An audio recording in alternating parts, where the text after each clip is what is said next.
শিরক আল্লাহ রাব্বুল আলামিন মাফ করবেন না, সব গুনাহ মাফ হবে। আল্লাহ বলছেন তোর যত গুনাহ সব গুনাহ মাফের দায়িত্ব আমি আল্লাহ নিয়ে নিলাম, তুই আমার কাছে শিরক মুক্ত হয়ে আয়। আল্লাহ তুশরিক বিশাইআন বিকরাবিল আরদিল খাতায়া।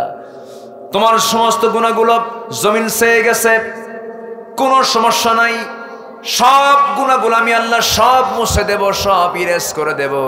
শর্ত হলো গুনাহমুক্ত হয়ে আমার কাছে শিরক মুক্ত হয়ে আস, আমি তোমাকে গুনাহমুক্ত করে জান্নাত দিয়ে দেব। শনিবারে বাঁশ কাটা যাবে না, মঙ্গলবারে বিয়ে হওয়া যাবে না, এগুলো আছে নাকি? আছে, এগুলো আছে। বিয়ের দিন যার বৃষ্টি হবে সারাদিন তার চোখের পানি ফুরাবে না। দেখছেন কি মুফতি আজম, এ ওঠে কে? ধরেন তো, বসেন বসেন। আমি তো বহুদূর যাব, আমি যাব না? আমিও তো যাব, আপনিও যাবেন, আমরা একসঙ্গে দোয়া শামিল হয়ে যাব। জোরে বলি ইনশাআল্লাহ। নাম্বার 2 হলো অবিচার করা নিষিদ্ধ। বিচার করতে হবে, সঠিক বিচার করবেন, আল্লাহ তাআলা সঠিক বিচারের ফলাফল আপনাকে জান্নাত দিয়ে দিবেন।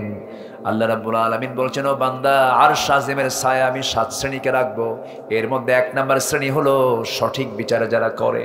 জোরে কোন সুবহানাল্লাহ। এখানে আলেমকে ডাকেন নাই, এখানে নামাজিকে আগে ডাকেন নাই, দানবীরকে আগে ডাকেন নাই, এগুলো ডেকেছেন পরে।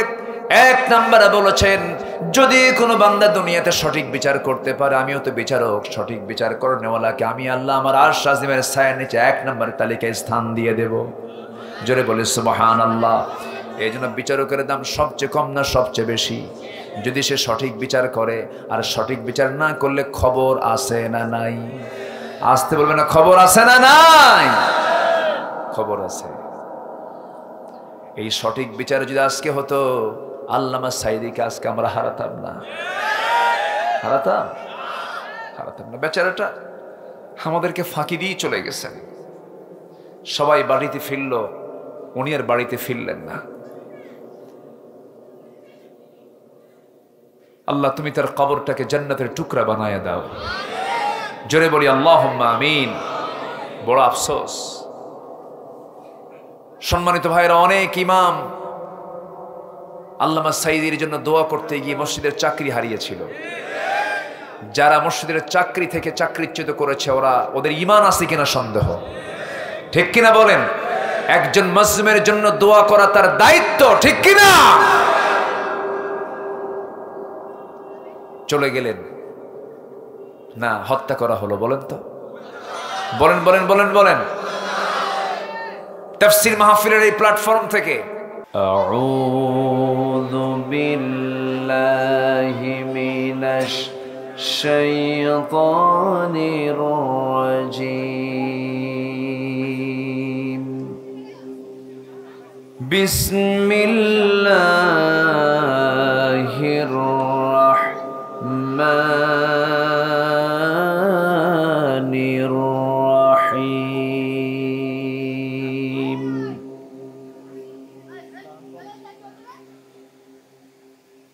নুন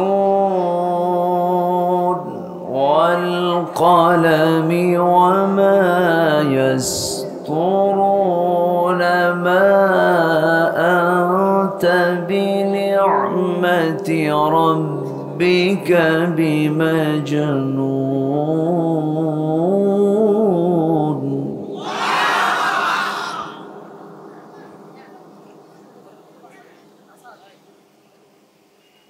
وَإِنَّ لَكَ لَأَجْرًا غَيْرَ مَمْنُونٍ وَإِنَّكَ لَعَلَى خُلُقٍ عَظِيمٍ.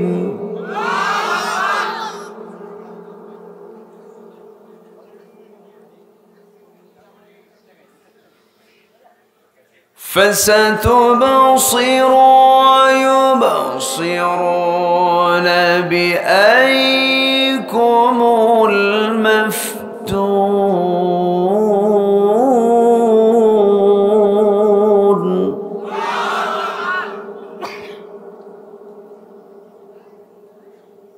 إن ربك هو أعلم بمن ضل عن سبيله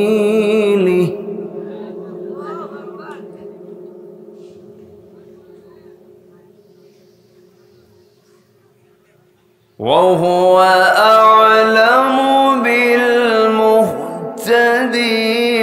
فلا تطع المكذبين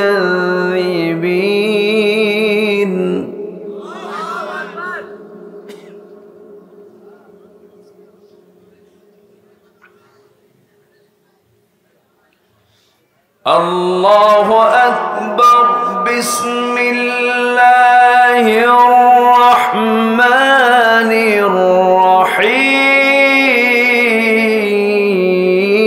الرحيم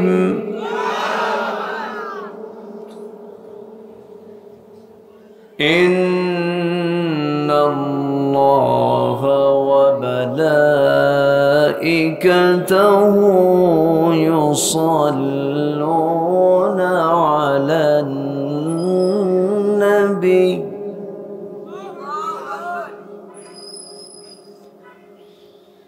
يا أيها الذين آمنوا صلوا عليه وسلموا تسليما اللهم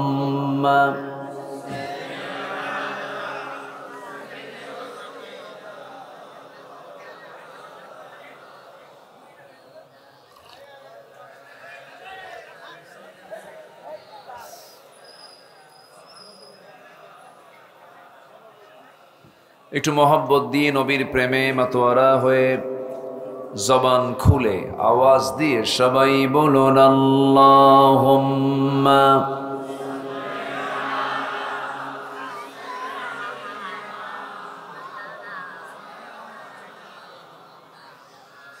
ওয়া আলা আলি সাইয়্যিদিনা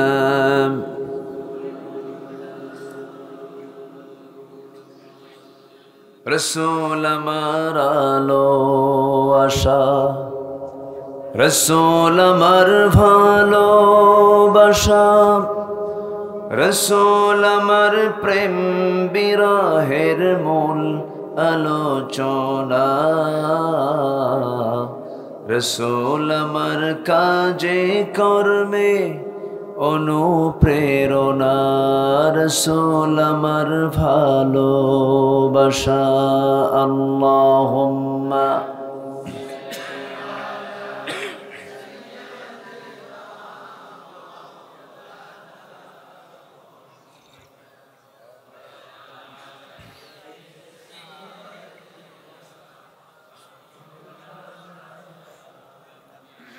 আমি কোরআনের সুর মাঝে শুনেছি যে নাম আজানের সুর মাঝেও শুনেছি সে নাম ও নাম শুনেছি আমি আমার হৃদয় হে রাসূল নবীজি তোমায় হে রাসূল নবীজি তোমায় আল্লাহুম্মা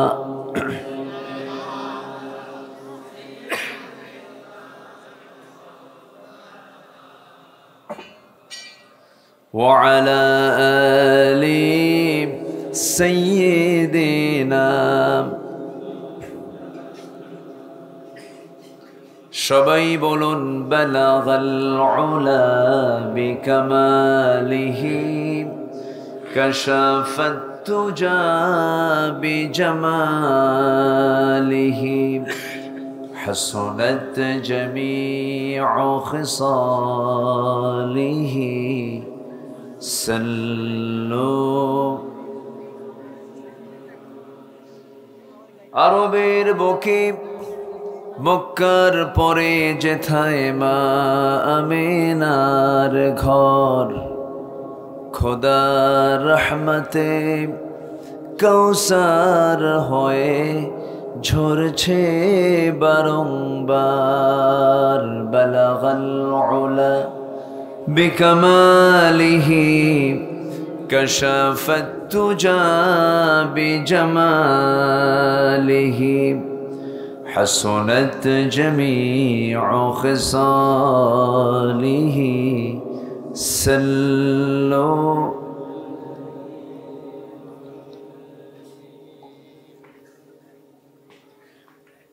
সীমান্তবর্তী জেলা বৃহত্তর কুষ্টিয়া অঞ্চলের মেহেরপুর জেলার মুজিবনগর উপজেলার বাগওয়ান আমিমিয়া খানকা শরীফ হাফিজিয়া মাদ্রাসা মাহফিল ইন্তেজামিয়া কমিটি কর্তৃক আয়োজিত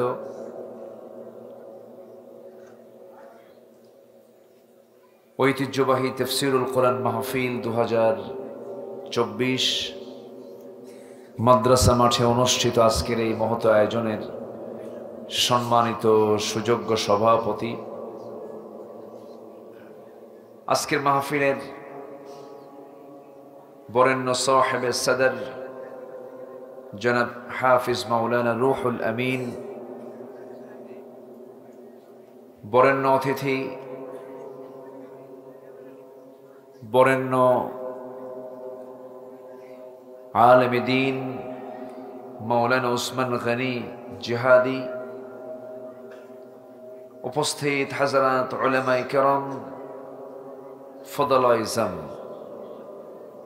সুশীল সমাজ, জাতির শ্রেষ্ঠ সন্তান শিক্ষক মণ্ডলী, জাতির বিবেক সাংবাদিক বৃন্দ, সামনে উপস্থিত দূরে কাছের বিভিন্ন স্থান থেকে ছুটে আসার কালেমার ঝান্ডাবাহী, তাওহীদের পতাকাবাহী, দ্বীন ইসলামের নরসারদুল বীর মুজাহিদ, প্রাণ প্রিয় সম্মানিত দ্বীনী ভাইরা, আড়ালে বসে আছেন শ্রদ্ধেয়া সম্মানিতা মা বোনেরা, আলোচনার সূচনায় আনুষ্ঠানিকতার মধ্য দিয়ে আমার পক্ষ থেকে আবারও দিল খোলা সালাম, আসসালামু আলাইকুম ওয়া রাহমাতুল্লাহি তাআলা ওয়া বারাকাতুহু।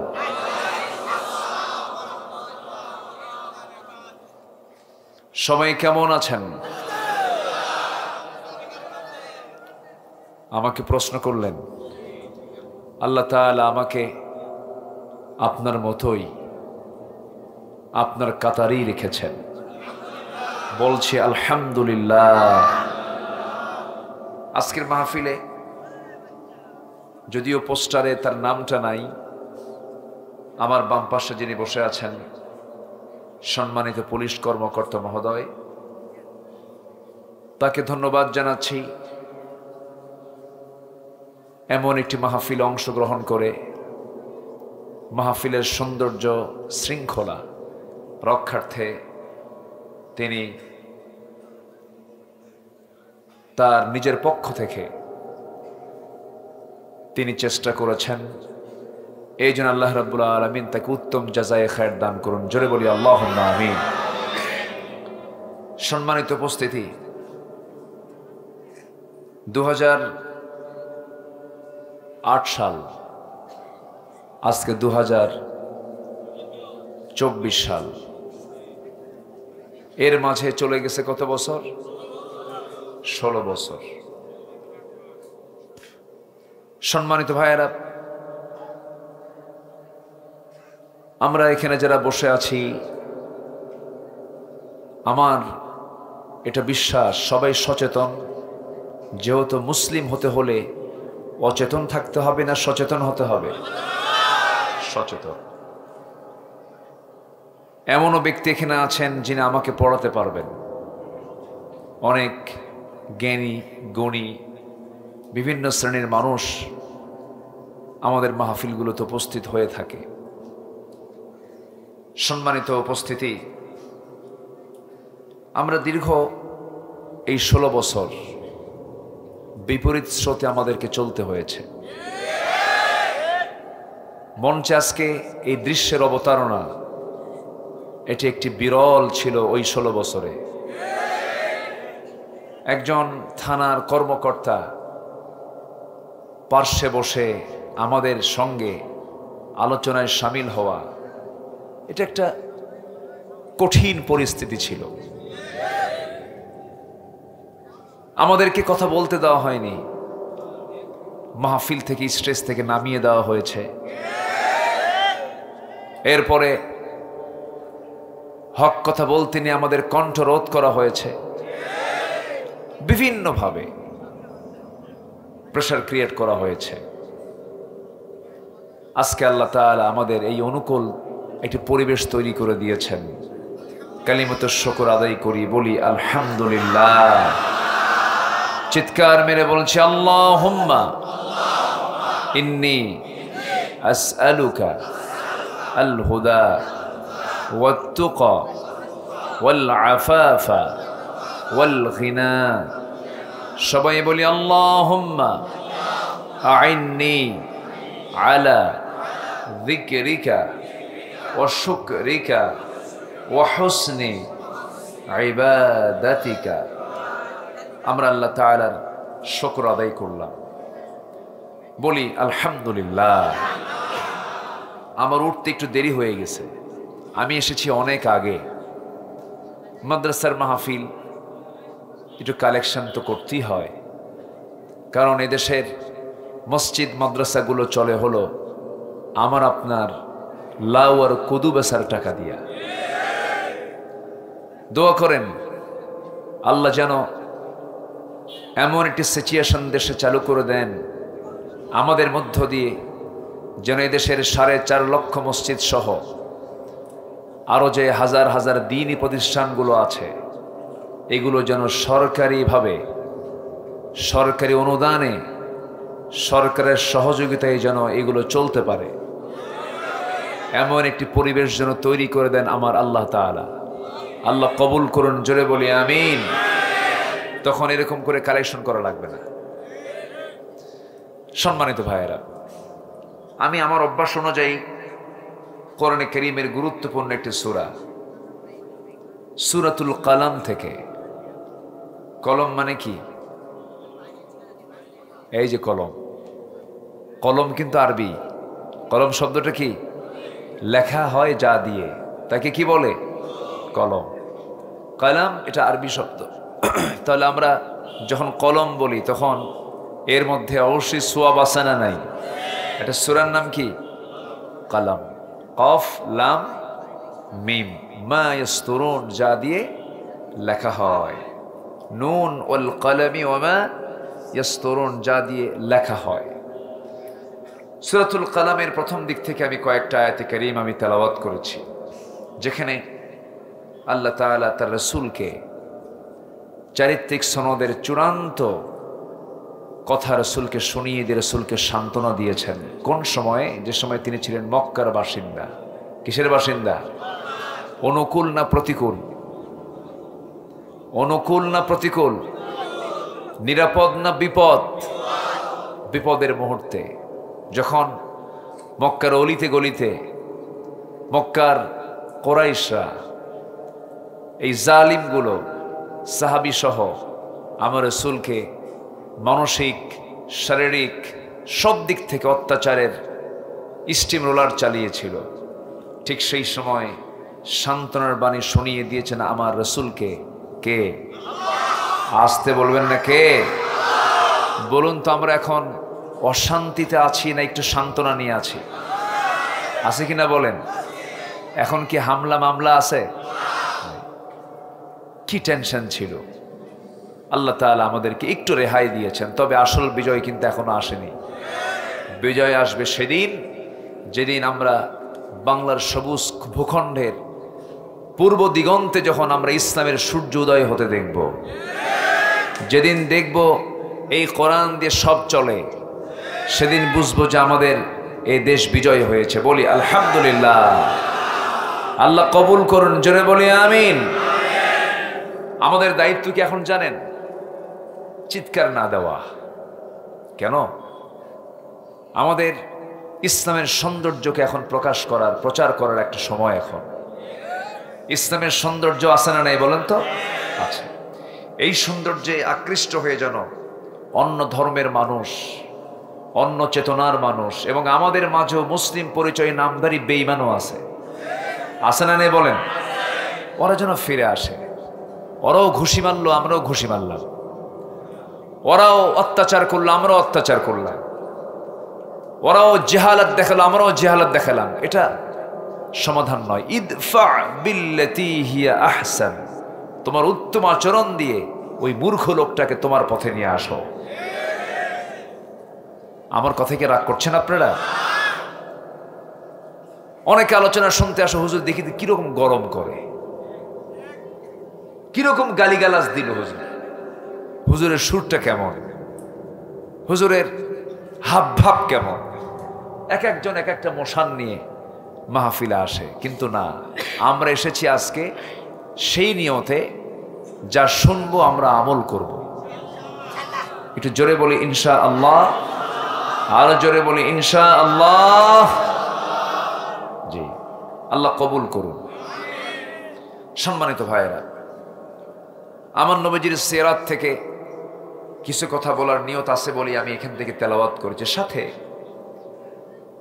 এই দুনিয়াতে চলতে গিয়ে আল্লাহ তাআলা আমাদেরকে কিছু আদেশ করেছেন, কিছু নিষেধ করেছেন। আদেশগুলোকে কি করব আমরা?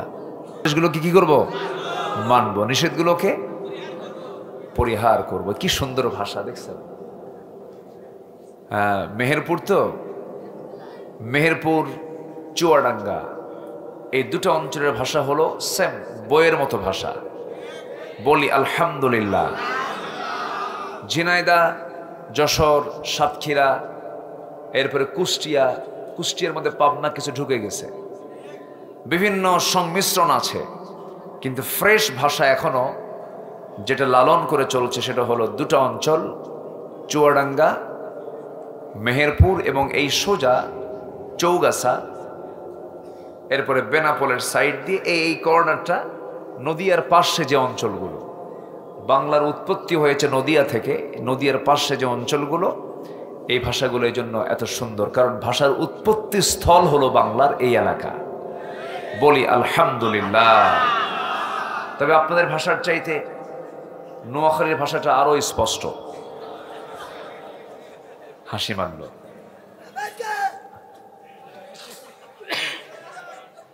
আগামীকালকে আমার মাহফিল বেশি দূরে না, মাত্র নোয়াখালী। কালকে নোয়াখালী যাব ইনশাআল্লাহ। মাঝে মাঝে এখান থেকে কি যেন একটা আওয়াজ আসে, এটা কি ইশকের জোরে নাকি? না না, এটা করা যাবে না ভাইজান, এটা করা যাবে না, সৌন্দর্যের খেলাফ। চুপ থাকলেই বেশি পুরস্কার কে দিবেন বলেন তো?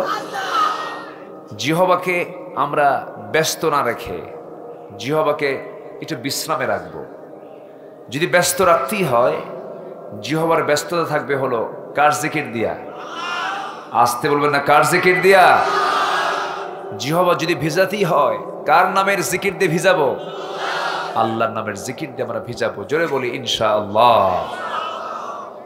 আমার বন্ধুগণ, আসুন ধীরে ধীরে আমরা আলোচনার দিকে আস্তে আস্তে চলে যাচ্ছি। তাহলে আল্লাহর নিষেধ কিছু কাজ আছে না নেই বলেন তো? মোটামুটি ভাবে মুমিনদের জন্য আল্লাহ তাআলা 15টা নিষেধ করেছেন। আজকের আলোচনায় আমি এটা তুলতে চাচ্ছি যে 15টি নিষেধাজ্ঞা কোনো মুমিন যদি মেনে চলে, যদি ওই 15টা নিষেধকে যদি বান্দা তার জীবন থেকে মাইনাস করে ফেলে, জান্নাত পেতে তার বেশি কষ্ট হবে না। জোরে বলি সুবহানাল্লাহ। আমাকে সময় দিচ্ছেন তো? এই লোক গেল কোথায়? হ্যাঁ, ও তো সমস্যাগুলোই সামনে বসলো সব। তো আপনারা ছিলেন কই? দুঃখ, একটু বসেন। সম্মানিত ভাইয়েরা, তাহলে আমার একটা বিষয় স্পষ্ট হলাম, আমার আল্লাহর দেওয়া মুমিনদের জন্য 15টা নিষেধাজ্ঞা আজকে আমরা একটা একটা করে শুনে যাব। আমি কিন্তু পয়েন্ট আউট করে দিচ্ছি।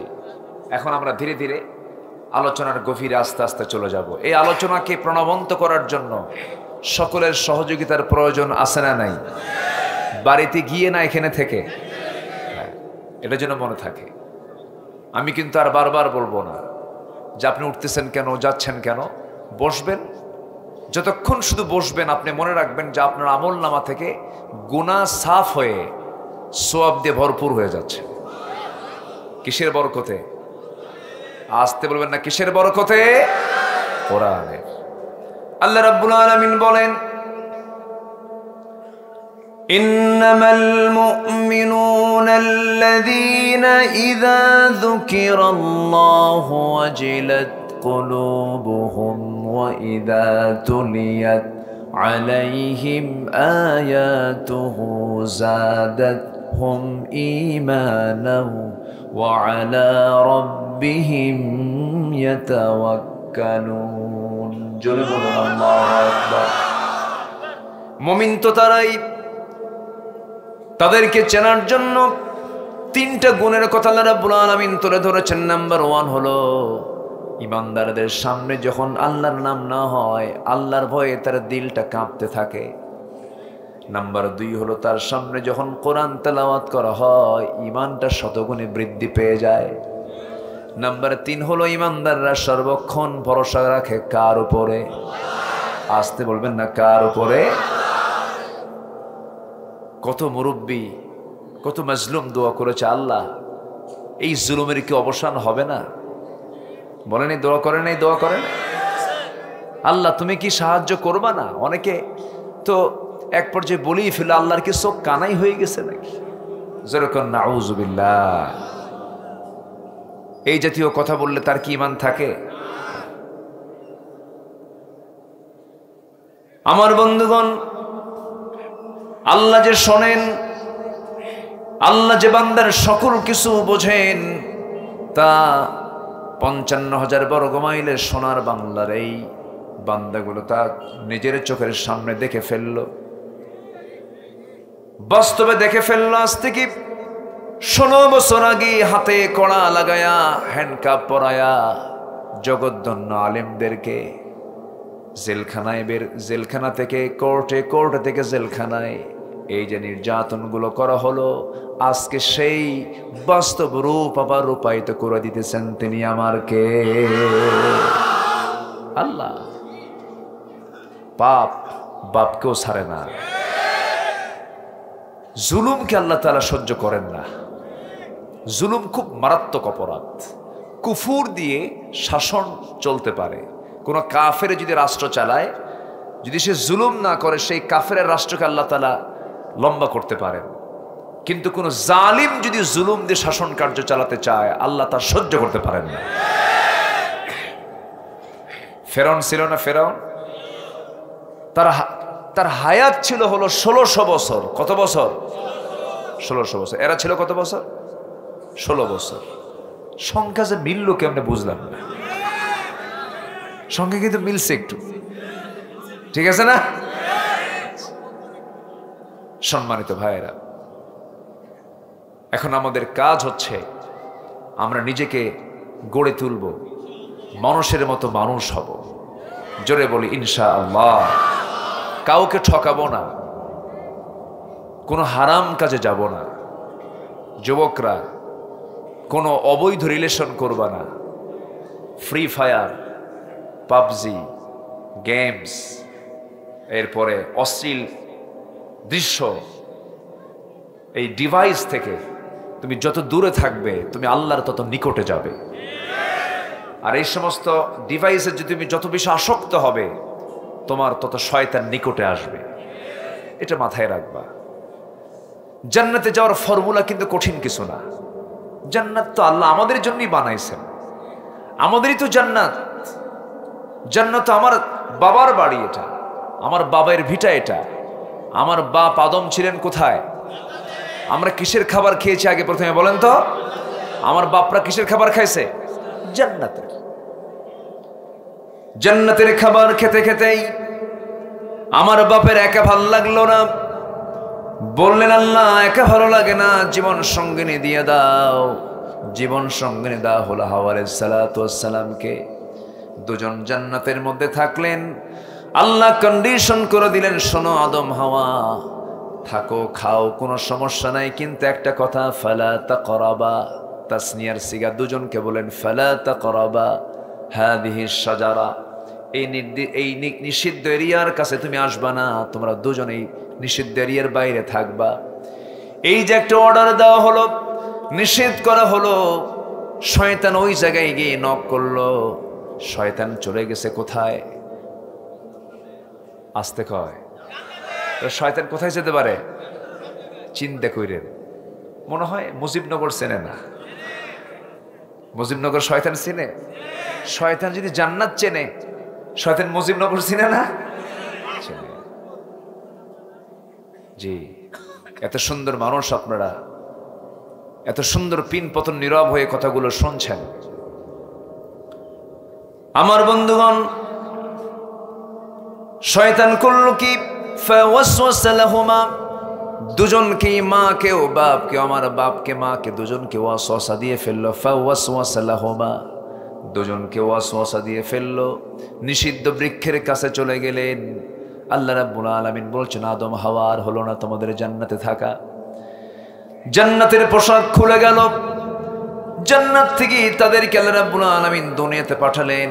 কুলনা হাবিতু মিনহা জামিআন فإما يأتينكم مني هدى فمن تبع هدايا فلا خوف عليهم ولا هم يحزنون।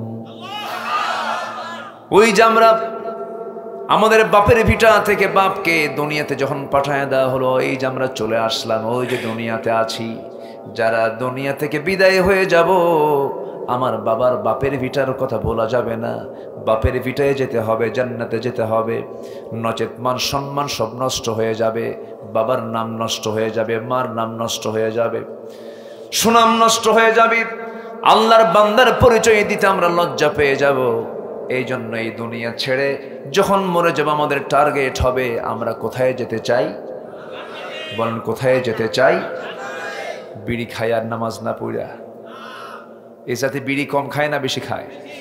হাইরে টানা টানে, কোনো চার দোকানে বসা যায় না, কোনো স্টেশনে দাঁড়ানো যায় না, কোনো ট্রেনে চড়তে দারুণ কষ্ট, পাবলিক বাসে উঠলে যদি বলি ভাই বিড়িটা খায়েন না, কেন না ভাল লাগলে আপনি নেমে যান। আমি কি ভুল বলতেছি? এই জাতি এত বিড়ি খায় কল্পনাতীত। ভাত খায় 3 বার, বিড়ি খায় কয়বার? আনলিমিট, কোনো লিমিট নাই। এত খাওয়া খায়, এতবার টানে, প্রতিবারে কি কয়? বিসমিল্লাহ কয় না কি কয়? কিছুই কয় না। তাহলে কিছুই যেটাতে বলা যায় না সেটা খাবেন কেন আপনি? ও তো কিছুই না, আসলে আসলে কিছু ধোঁয়া। ওটার নাম কি? ধোঁয়া। ধোঁয়া কি জান্নাতে থাকবে না জাহান্নামে থাকবে? কি দরকার ধোঁয়া নিয়ে মারামারি করার? আল্লাহ তুমি সকল নেশা থেকে জাতিকে হেফাজত করো। জোরে বলি আল্লাহুম্মা আমিন। এই তো কিছু দূরে আবার আছে দর্শনায় কেরুয়ান কং, মদের ফ্যাক্টরি আপনাদের এলাকায় উৎপন্ন হয় মদ। আলহামদুলিল্লাহ। আর কি খাবেন আপনারা বলেন? জোরে বলি নাউযুবিল্লাহ। 1000 বছর ওয়াজ করে মদের বোতল বন্ধ করা যাবে না। 1000 বছর ওয়াজ করে এই সমস্ত নেশা বন্ধ করা যাবে না। 1000 বছর ওয়াজ করে জেনা বন্ধ করা যাবে না, লাইসেন্স বন্ধ করা যাবে না, সুদের কারবার বন্ধ করা যাবে না, চুরি বন্ধ করা যাবে না, ডাকাতি বন্ধ করা যাবে না। সব বন্ধ হবে যদি আইন এবং প্রশাসনের হাতে যদি কোরআনের আইন চলে আসে। ঠিক কিনা? এটাই সমাধান। এটাই কি সমাধান? এটা বলতে গেলে আমরা হয়ে যাই মৌলবাদী। কি সমস্যা? আব্বা আব্বা আব্বা আব্বা, হ্যাঁ বসে। মুরব্বী, ও মুরব্বী বলো তো সমস্যা কি? সমস্যা একটা শব্দ বলাও মুশকিল। কোন দিক থেকে কোন কথা ভাইরাল হয় আল্লাহ জানে। যে চাচা বসেন, চাচা আঙ্কেল বললাম, আবার আঙ্কেলটা আবার ভাইরাল হয় কিনা আল্লাহ জানে। চাচা বসেন, আল্লাহ তুমি ভাইরাল থেকে জাতিকে হেফাজত করো। এটা একটা সমস্যা, ভাইরালের ল আর ভাইরাসের লস, কি লস, এটা কোনো কল্যাণ বয়ে আনে না। মুরব্বী শব্দটা কত বরকতের শব্দ, এই শব্দটা এখন হয়ে গেছে আতঙ্ক, বোঝেন নাই? জি, সবাই বসো। তাহলে সমাধান কোন পথে? সমাধান ইসলামে আছে না নাই? আচ্ছা, আমার রাসূল যখনই বললেন চাচা আবু জেহেল আপনি একই বংশের মানুষ, চলবে না আপনার ওই মদ চলবে না, ওই জেনা চলবে না, সুদ চলবে না। আবু জেহেল কয় ইন্নামাল বাইউ কামিসলির রিবা, ইন্নাল বাই'a কামিসলির রিবা, বলতেছে যে ব্যবসা তো সুদের মতোই। এখনো এই জাতীয় কথা বলার লোক মনে হয় নাই। আসতে বলবেন না, আছে না নাই? সে কি হয়ে গেল বলেন তো? আসতে কি হয়ে গেল? কার কথার মতো হলো? কার কথার মতো? ওই লোকটার নাম কি বলেন? আবু জেহেল। এরকম আবু জেহেল তো বাংলার জমিনে নাই, আছে না নাই? হ্যাঁ, এই সময় কেউ উঠেন না, উঠলেই ভাববো ওটাই সুদ খায়। বসেন, রোগ সারাতে হবে। কি সারাতে হবে? রোগ। রোগ নিয়ে সুস্থ থাকা যায় না। এই জন্য ইমানের কিছু রোগ আছে, ইমানের কিছু কি আছে? রোগ আছে। রোগের মধ্যে আবার কিছু ক্লাস আছে, কিছু রোগ আছে জটিল, যেরকম ক্যান্সার, কোনো অ্যান্সার নাই। ইমানের কিছু রোগ আছে যে রোগ হলে পরে ওর কোনো অ্যান্সার নাই, ওর সোজা জাহান্নাম যেতে হবে। কোথায় যেতে হবে? জাহান্নাম। আসুন ধীরে ধীরে সেই দিকে আমরা যাচ্ছি। আমার বন্ধুগণ, একটু কান লাগাবেন, হারামের যে কোনো আরাম নাই, হারাম পন্থা ইনকাম করবেন, সালমান এফ রহমান হয়ে যাবেন। কত কোটি কোটি টাকার মালিক, হাজার হাজার কোটি টাকার মালিক, হলমার্ক কেলেঙ্কারি, শেয়ার বাজার কেলেঙ্কারি। একটা মানুষের বাঁচার জন্য কত কি লাগে, কত চেষ্টা করে করে এত সম্পদের পাহাড় গড়লেন তিনি। আজকে প্রকাশ্য ওপেন সিক্রেট বিষয় জাতির সামনে স্পষ্ট, এই জন্য আমি কথাগুলো বলছি। অবশ্যই সমস্ত দৃষ্টান্ত থেকে শিক্ষা নেওয়ার দরকার জাতির, আছে না নাই? বাঁচার জন্য এত চেষ্টা করা হলো। আমার নবীজির দায়মি সুন্নাহ, যে দাড়িটা রাখা প্রত্যেকটা বান্দার জন্য রাখাটা ওয়াজিব। পৃথিবীর সমস্ত উলামায়ে কেরাম একমত, দাড়ি রাখাটা ওয়াজিব কাজ। দাড়ি কাটা ছাড়া সম্পূর্ণ হারাম কাজ, গুনাহ কবিরা, মারাত্মক গুনাহ। সমস্ত উলামা এখানে একমত। মাসালা শুনে নেন। এখন দাড়ি রাখবেন কিনা আপনার ইচ্ছা, আপনার। আমার বন্ধুগণ, এমন সুন্দর দাড়ি, সাদা দাড়ি, মাথার চুলও সাদা। বাঁচার জন্য করলো কি? দাড়ি কাটলো, মাথার চুলটা সাদা বানালো। এমন নৌকায় চললো, নৌকার ফেরে না, নৌকার কুলকুলারা খুঁজে পায় না। কোস্টগার্ড পেয়ে গেল, ধরে আনতেছে আইন মন্ত্রীকে। ওইদিকে চুপ মেরে বসে আছেন দরবেশ সাহেব, বসে আছেন, মনে হয় আমাকে চিনবে না, কিন্তু আল্লাহ উলঙ্গ করেই ছাড়বেন, কোনো উপায় নাই। যখন বলতেছে আমার একা নিয়ে যাও কেন, ওই যে ওইখানে আরেকজন বসে আছে, কে ওটা? চিনলাম না তো। চিনবা কেমনে? মাথার চুল সাদা ছিল, কালো বানাইছে। দাড়ি ছিল, দাড়ি কাটছে। দরবেশ, দরবেশ। হাজার হাজার কোটি টাকার মালিক, দাড়ি যে রাখলেন তিনি, আবার দাড়ি যে কাটলেন তিনি, এখান থেকে প্রমাণিত হয়ে যায় এই দাড়ি তার সুন্নতের দাড়ি নয়, এটা হলো ব্যবসার দাড়ি। কিসের দাড়ি? কিসের ব্যবসা? ধর্মের ব্যবসা। এটা কিসের ব্যবসা? তারা আমাদেরকে গালি দিয়েছিল, কিন্তু বাস্তবে বুঝাই দিলেন ধর্মের ব্যবসা তারাই করে। ধর্মের ব্যবসা তারাই করে। নিজের প্রয়োজনে মাথায় পট্টি বাঁধে, নিজের প্রয়োজনে কপালে তিলক লাগায়।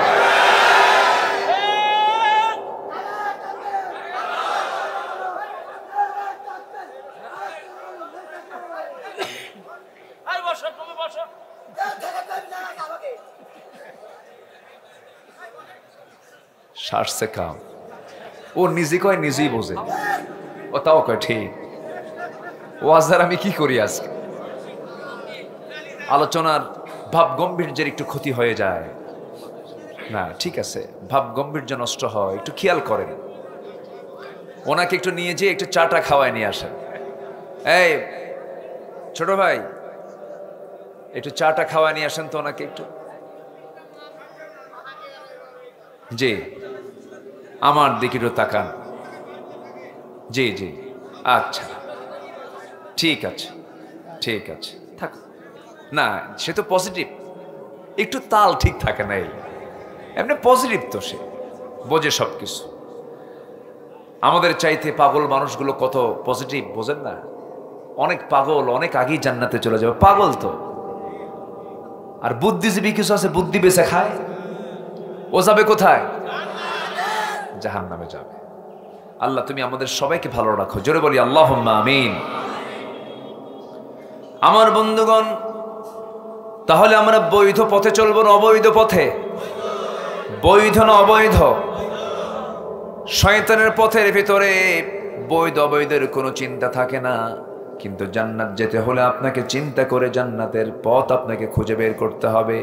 সেই জান্নাতের পথ খুঁজে বের করার জন্য আল্লাহর কাছে চাইতে হবে নামাজের মধ্যে।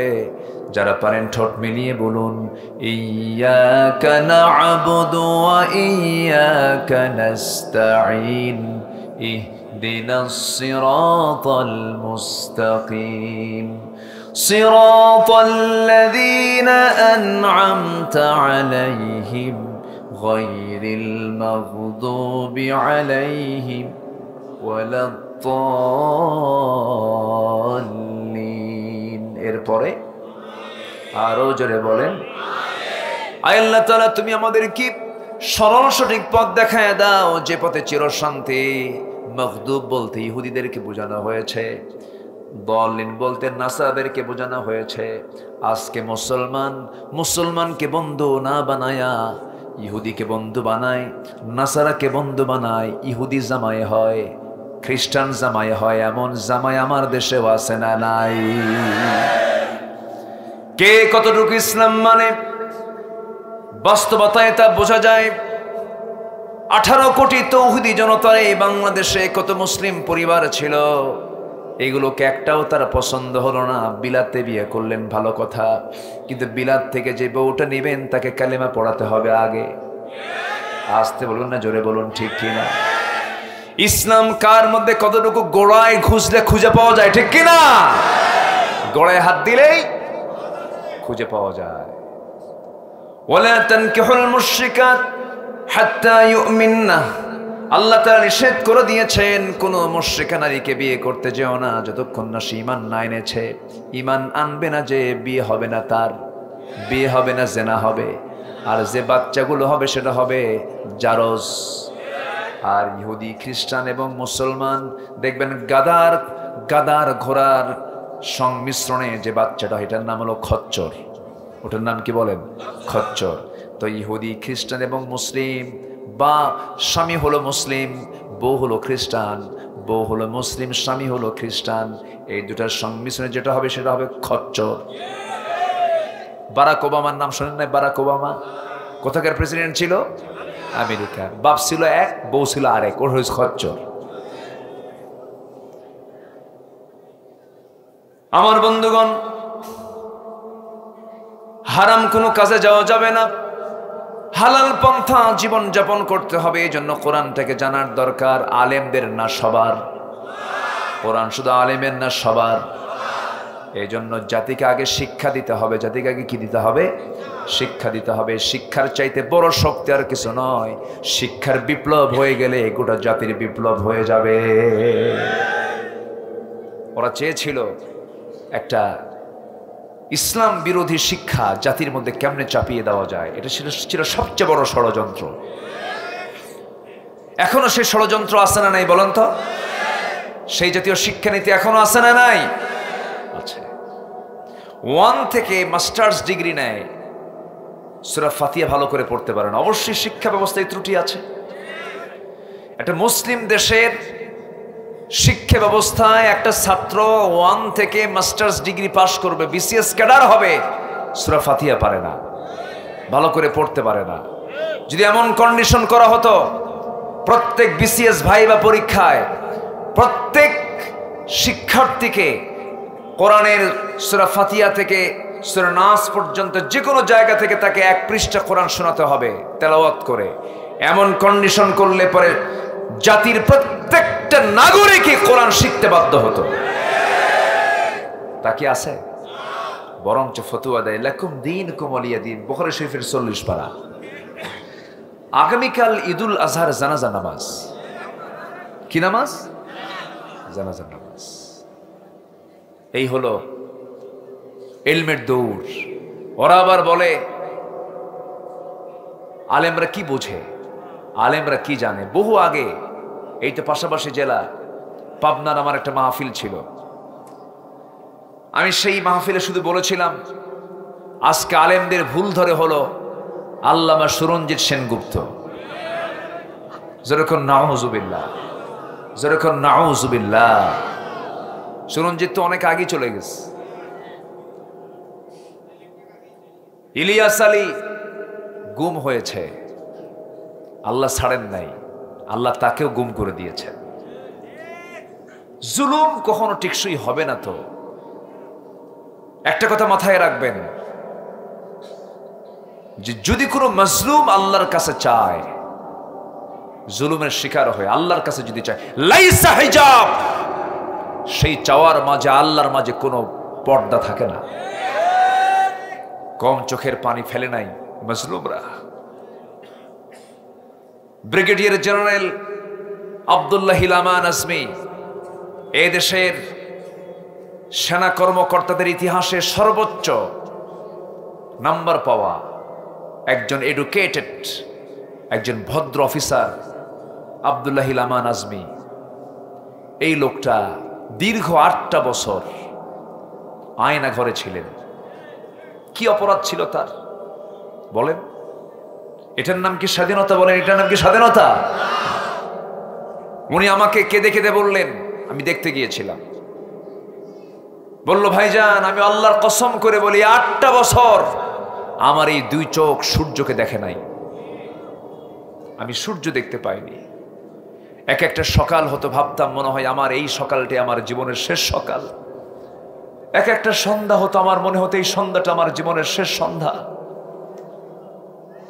সম্মানিত ভাইয়েরা, এই অর্জন হঠাৎ করে হয়নি,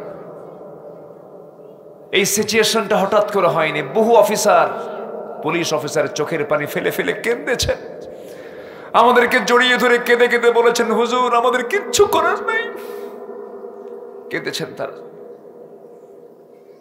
কিন্তু কিছু দুষ্ট চক্র, কিছু নাস্তিক চক্র, কিছু পশ্চিমা, কিছু ব্রাহ্মণ্যবাদী চেতনার কিছু ধ্বজাধারীরা ষড়যন্ত্র করে দেশকে অচল করতে চেয়েছিল। সব ষড়যন্ত্র নস্যাৎ করে দিয়েছেন তিনি আমার কে? আল্লাহ আছে না নাই? আসতে বলবেন না, আছে না নাই? আছে। একজন পুলিশ কর্মকর্তা আছেন আমার খুব পরিচিত। আমার বিশ্বাস, আমার কাছে মনে হয় আমি যতটুকু আয়াত পারি তার চেয়ে বেশি আয়াত উনি পারেন, অথচ মাদ্রাসার বারান্দায় যান নাই। দোষ কি? উনি কোরআন পারেন কেন? পদোন্নতি হয়নি, টর্চার কোনো দিকে কম হয়নি। তো আপনার 15 বছরের জুনিয়র একজন, আপনি 15 বছরের সিনিয়র, আপনার পদোন্নতি হয় না, ওই 15 বছরের জুনিয়র সে তার পদোন্নতি নিয়ে তার উপরেও চলে যাচ্ছে। এর চাইতে মানসিক যন্ত্রণা কিছু থাকতে পারে? এরকম করে সব জায়গায় ছন্দপতন তারা ঘটিয়েছেন, ওলট পালট তারা করেছেন। আল্লাহ তাদেরকে ওলট পালট করে দিয়েছেন। টাইম পেয়েছেন মাত্র 45 মিনিট। দুপুরের খাবারটাও কেসমতে জোটে নাই। গণভবন সেদিন গণভবনের রূপ নিয়েছে। সেদিন শুধু একজন থাকে নাই, সেই গণভবনে গোটা জাতি থেকে আসছে। সম্মানিত ভাইয়েরা, এখন আমাদের গড়তে হবে। দেশকে গড়ার আগে আমাকে নিজে গড়তে হবে। আমরা গড়বো নিজেকে, জোরে বলি ইনশাআল্লাহ। কি দিয়ে গড়বো বলেন তো? বলেন কি দিয়ে গড়বো আমরা? নামাজ কয় ওয়াক্ত হতে হবে? কয় ওয়াক্ত? একা না জামাতে? কারো সম্পদে বদনজর দেব না, কারো হারাম বিষয়ে চিন্তা করব না, ওজনে কম দেব না। পুলিশ অফিসাররা সব শুধু অফিসে বসে বসে ঘুম পারবে, বিচার লাগবে না। বলি আল্লাহু আকবার। সাইয়েদনা ওমর নাম শুনছেন তো? কয় নাম্বার খলিফা? বলেন কয় নাম্বার খলিফা? অনেকদিন আগে এক মাহফিলে বললাম, ওমরে ফারুককে চিনেন কে? সামনে থেকে এক ছেলে দাঁড়ায় বলে, হুজুর আমি চিনি। কে? আমাদের বাড়ির দোতলায় ভাড়া থাকে।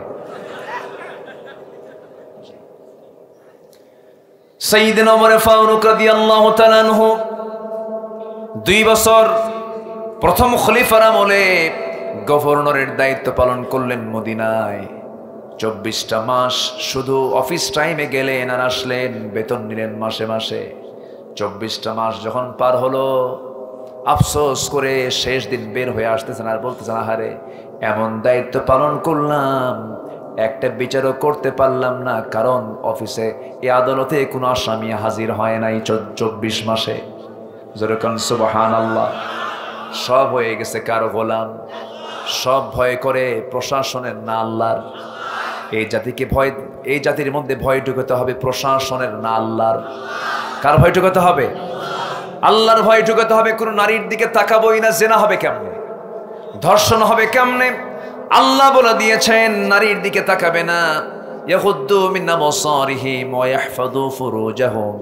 তোমরা তোমাদের লজ্জাস্থানকে হেফাজত করবে, চক্ষুটাকে নিম্নগামী করবে, বেগানা নারীর দিকে তাকাবে না। যদি আপনি না তাকান, জেনার তো কোনো প্রশ্নই আসবে না, জেনা থেকে জাতি বেঁচে যাবে। ধর্ষণের কোনো মামলা হবে না, ইফটিজিং এর কোনো মামলা হবে না, চুরির কোনো মামলা হবে না। চুরি করলে পরে তার হাত কাটা হবে, চুরি করলে বান্দার হক নষ্ট হয়ে যাবে, কোনো মামলাই হবে না।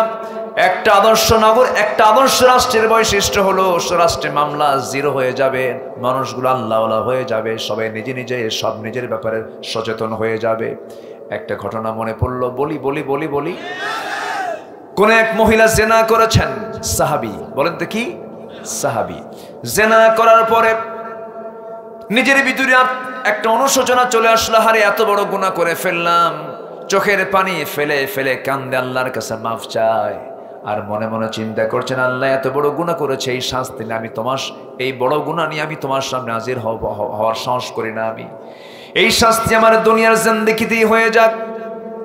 এই চিন্তা মাথায় নিয়ে ওই মহিলা সাহাবী করলেন কি, একদিন নবীর কাছে গিয়ে বলছেন, ইয়া রাসূলুল্লাহ, আমি তো জেনার মতো জঘন্য কাজ করেছি। বিবাহিতা নাকি তুমি? হ্যাঁ বিবাহিতা। বিবাহিতা কোন পুরুষ অথবা নারী যদি জেনার কাজে লিপ্ত হয়, পৃথিবীতে বেঁচে থাকার কোন অধিকার আছে নাকি? আজ থেকে আছে নাকি? এই অধিকার রাখেন নাই কে? ফয়সালা কার? দোষ দিয়ে লাভ হবে আইনের? এই আইনের দোষ দিয়ে লাভ হবে? আর এই আইন না মানলে তার ঈমান আছে? কেন আল্লাহ তাআলা এই শক্ত বিধান দিলেন? 3টা অপরাধের শাস্তি মারাত্মক। নাম্বার 1 হলো কতলুন নফস। কোন মানুষকে যদি হত্যা করে ফেলে, ইসলাম বলছে তাকেও দুনিয়া থেকে বিদায় করে দাও। কুতিবা আলাইকুমুল কিসাস। কিসাস আল্লাহ রাব্বুল আলামিন ফরজ করে দিয়েছেন। নাম্বার 2 হলো আশ-শাইখুজ জানি। কোন বুড়া জেনাকার, ইয়াং জেনাকার নয়, অবিবাহিত জেনাকার যদি জেনা করে, মিয়াতা জালদা, 100 দররা পিটাও, যেন সে না মরে। 100 দররা তাকে পিটাও। তাকে হত্যার অর্ডার দেওয়া হয় নাই, কারণ অবিবাহিত অবস্থায় কোনো জেনার কাজে লিপ্ত হলে পরে এটা একটা অবশ্যই গুনার কাজ, মৃত্যুদণ্ড দেওয়ার মতো নয়। কিন্তু বিবাহ করার পরও যদি তুমি জেনা করো, আল্লাহ তাআলা অপশন দিয়েছেন, জেনার কাছে যেও না, প্রয়োজন আরেকটা বিয়ে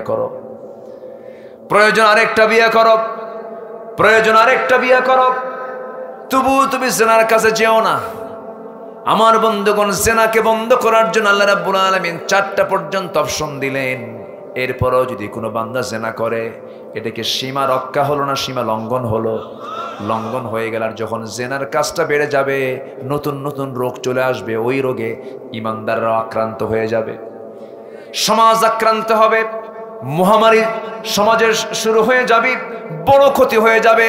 ওই লোকের দ্বারা সমাজে মানুষের মধ্যে মহামারী সৃষ্টি হোক, এটা আল্লাহ চান নাই বলে আল্লাহ বলছেন তাকে দুনিয়া থেকে বিদায় করে, কারণ সে ভাইরাস। কারণ সে কি?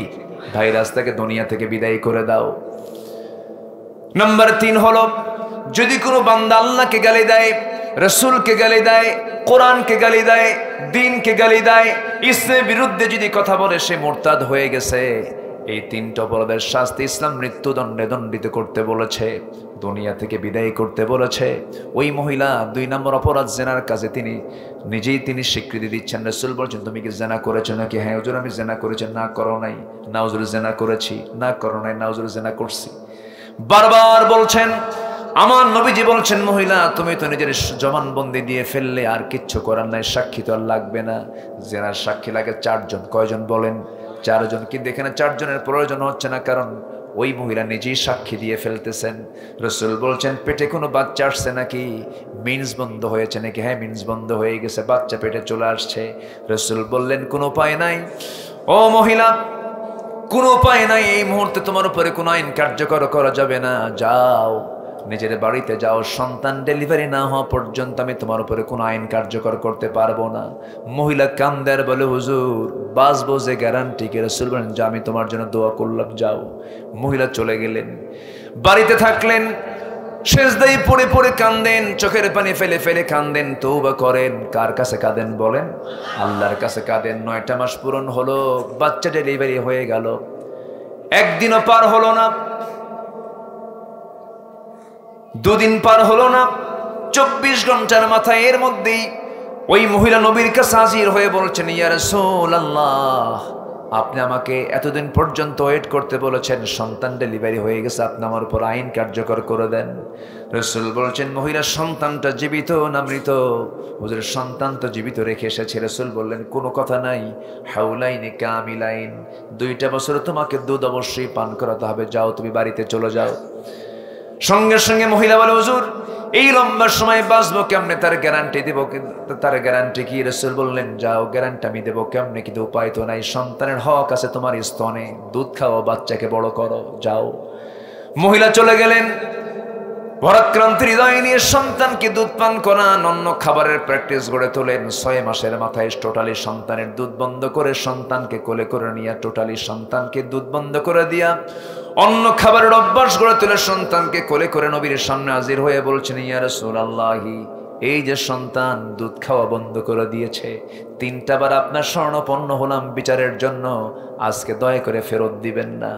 সঙ্গে সঙ্গে রাসূল বলছেন, দাও সন্তানটা আমার কোলে উঠায় দাও। রাসূল সন্তানটা উঠায় নিলেন কোলে। এরপরে বলছেন, সাহাবীরা শোনো, এই যে আমার হাতে সন্তানটা দেখতে পেতেছে, এই সন্তানের লালন পালনের দায়িত্ব যে বান্দা গ্রহণ করবে, আমি রাসূল আর ওই দায়িত্ব পালনকারী ব্যক্তি জান্নাতের মধ্যে 2 নখের দূরত্ব অবস্থান করব। কয়েকজন সাহাবী দৌড় মেরে আসলেন, একজনকে কোলে উঠায় দিলেন।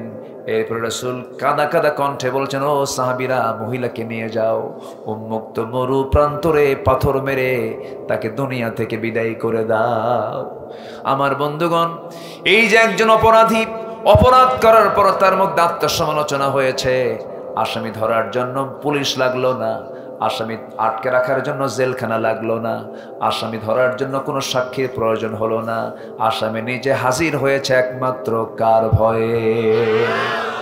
আসতে বলবেন না, কার ভয়ে? আল্লাহর ভয়ে। আমার বন্ধুগণ, মহিলাকে নিয়ে যাওয়া হলো, পাথর মারা হচ্ছিল, দুনিয়া থেকে তিনি বিদায় হয়ে গেলেন।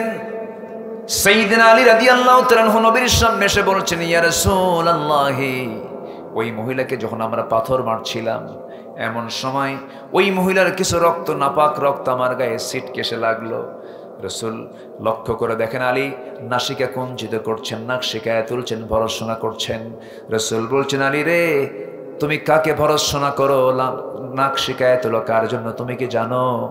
এই মহিলা সাহাবী আমার দুনিয়া থেকে বিদায় হওয়ার পূর্বে, রক্ত জমিনে পড়ার পূর্বে আল্লাহ তাআলা তার সকল তওবা কবুল করে নিয়েছেন, জান্নাতের মেহমান হয়ে গেছে।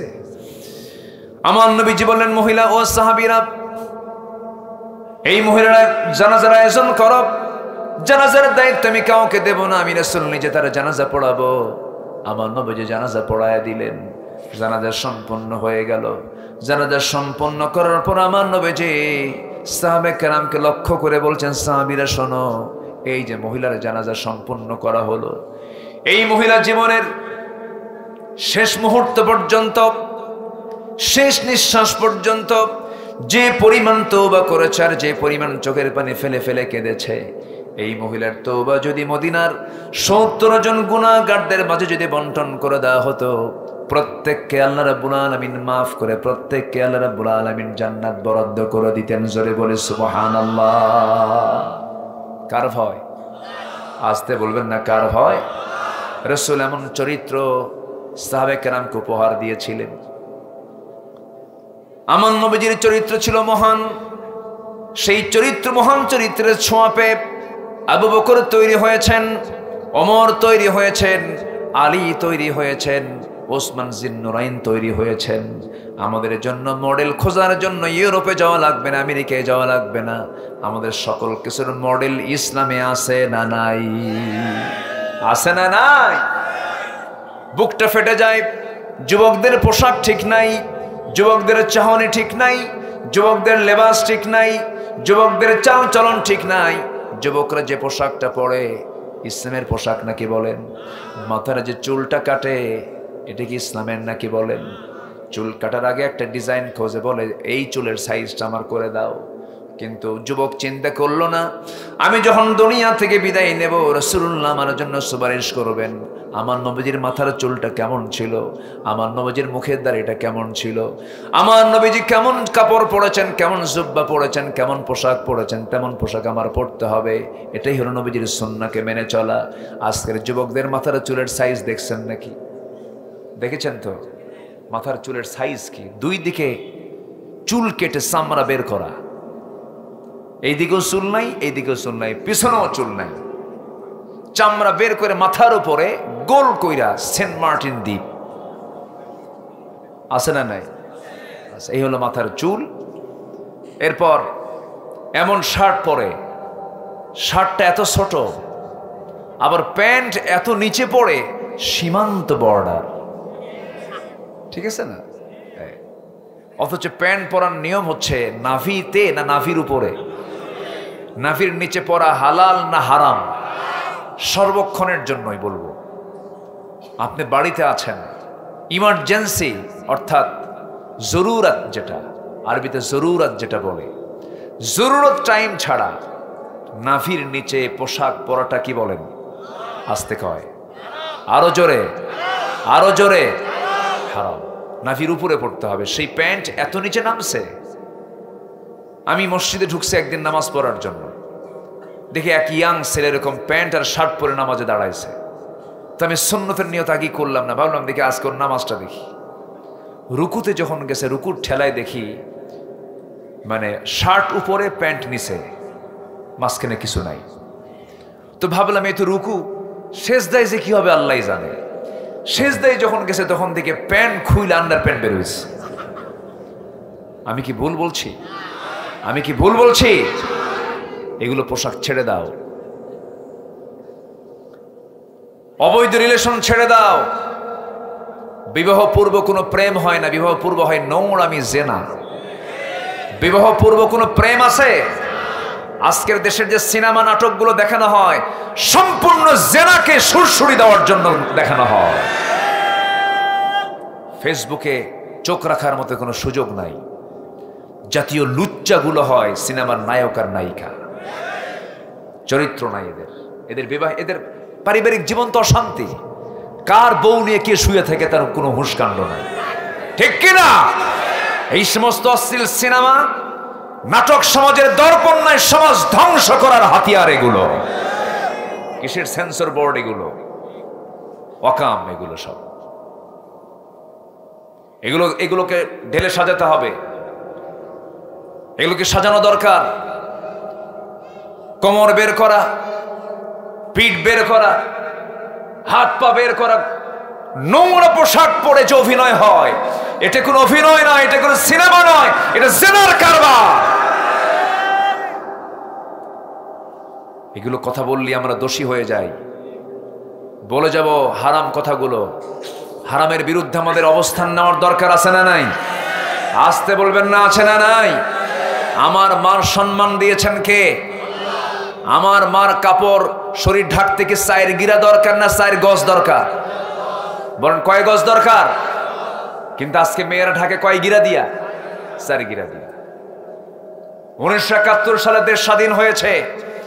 স্বাধীনতার আগে আমার দেশের দাদিরা নানিরা, আমার দেশের মা বোনেরা, তারা ব্লাউজ বানাতে ব্লাউজের কাপড় লাগাতেন 1 গজ 4 গিরা।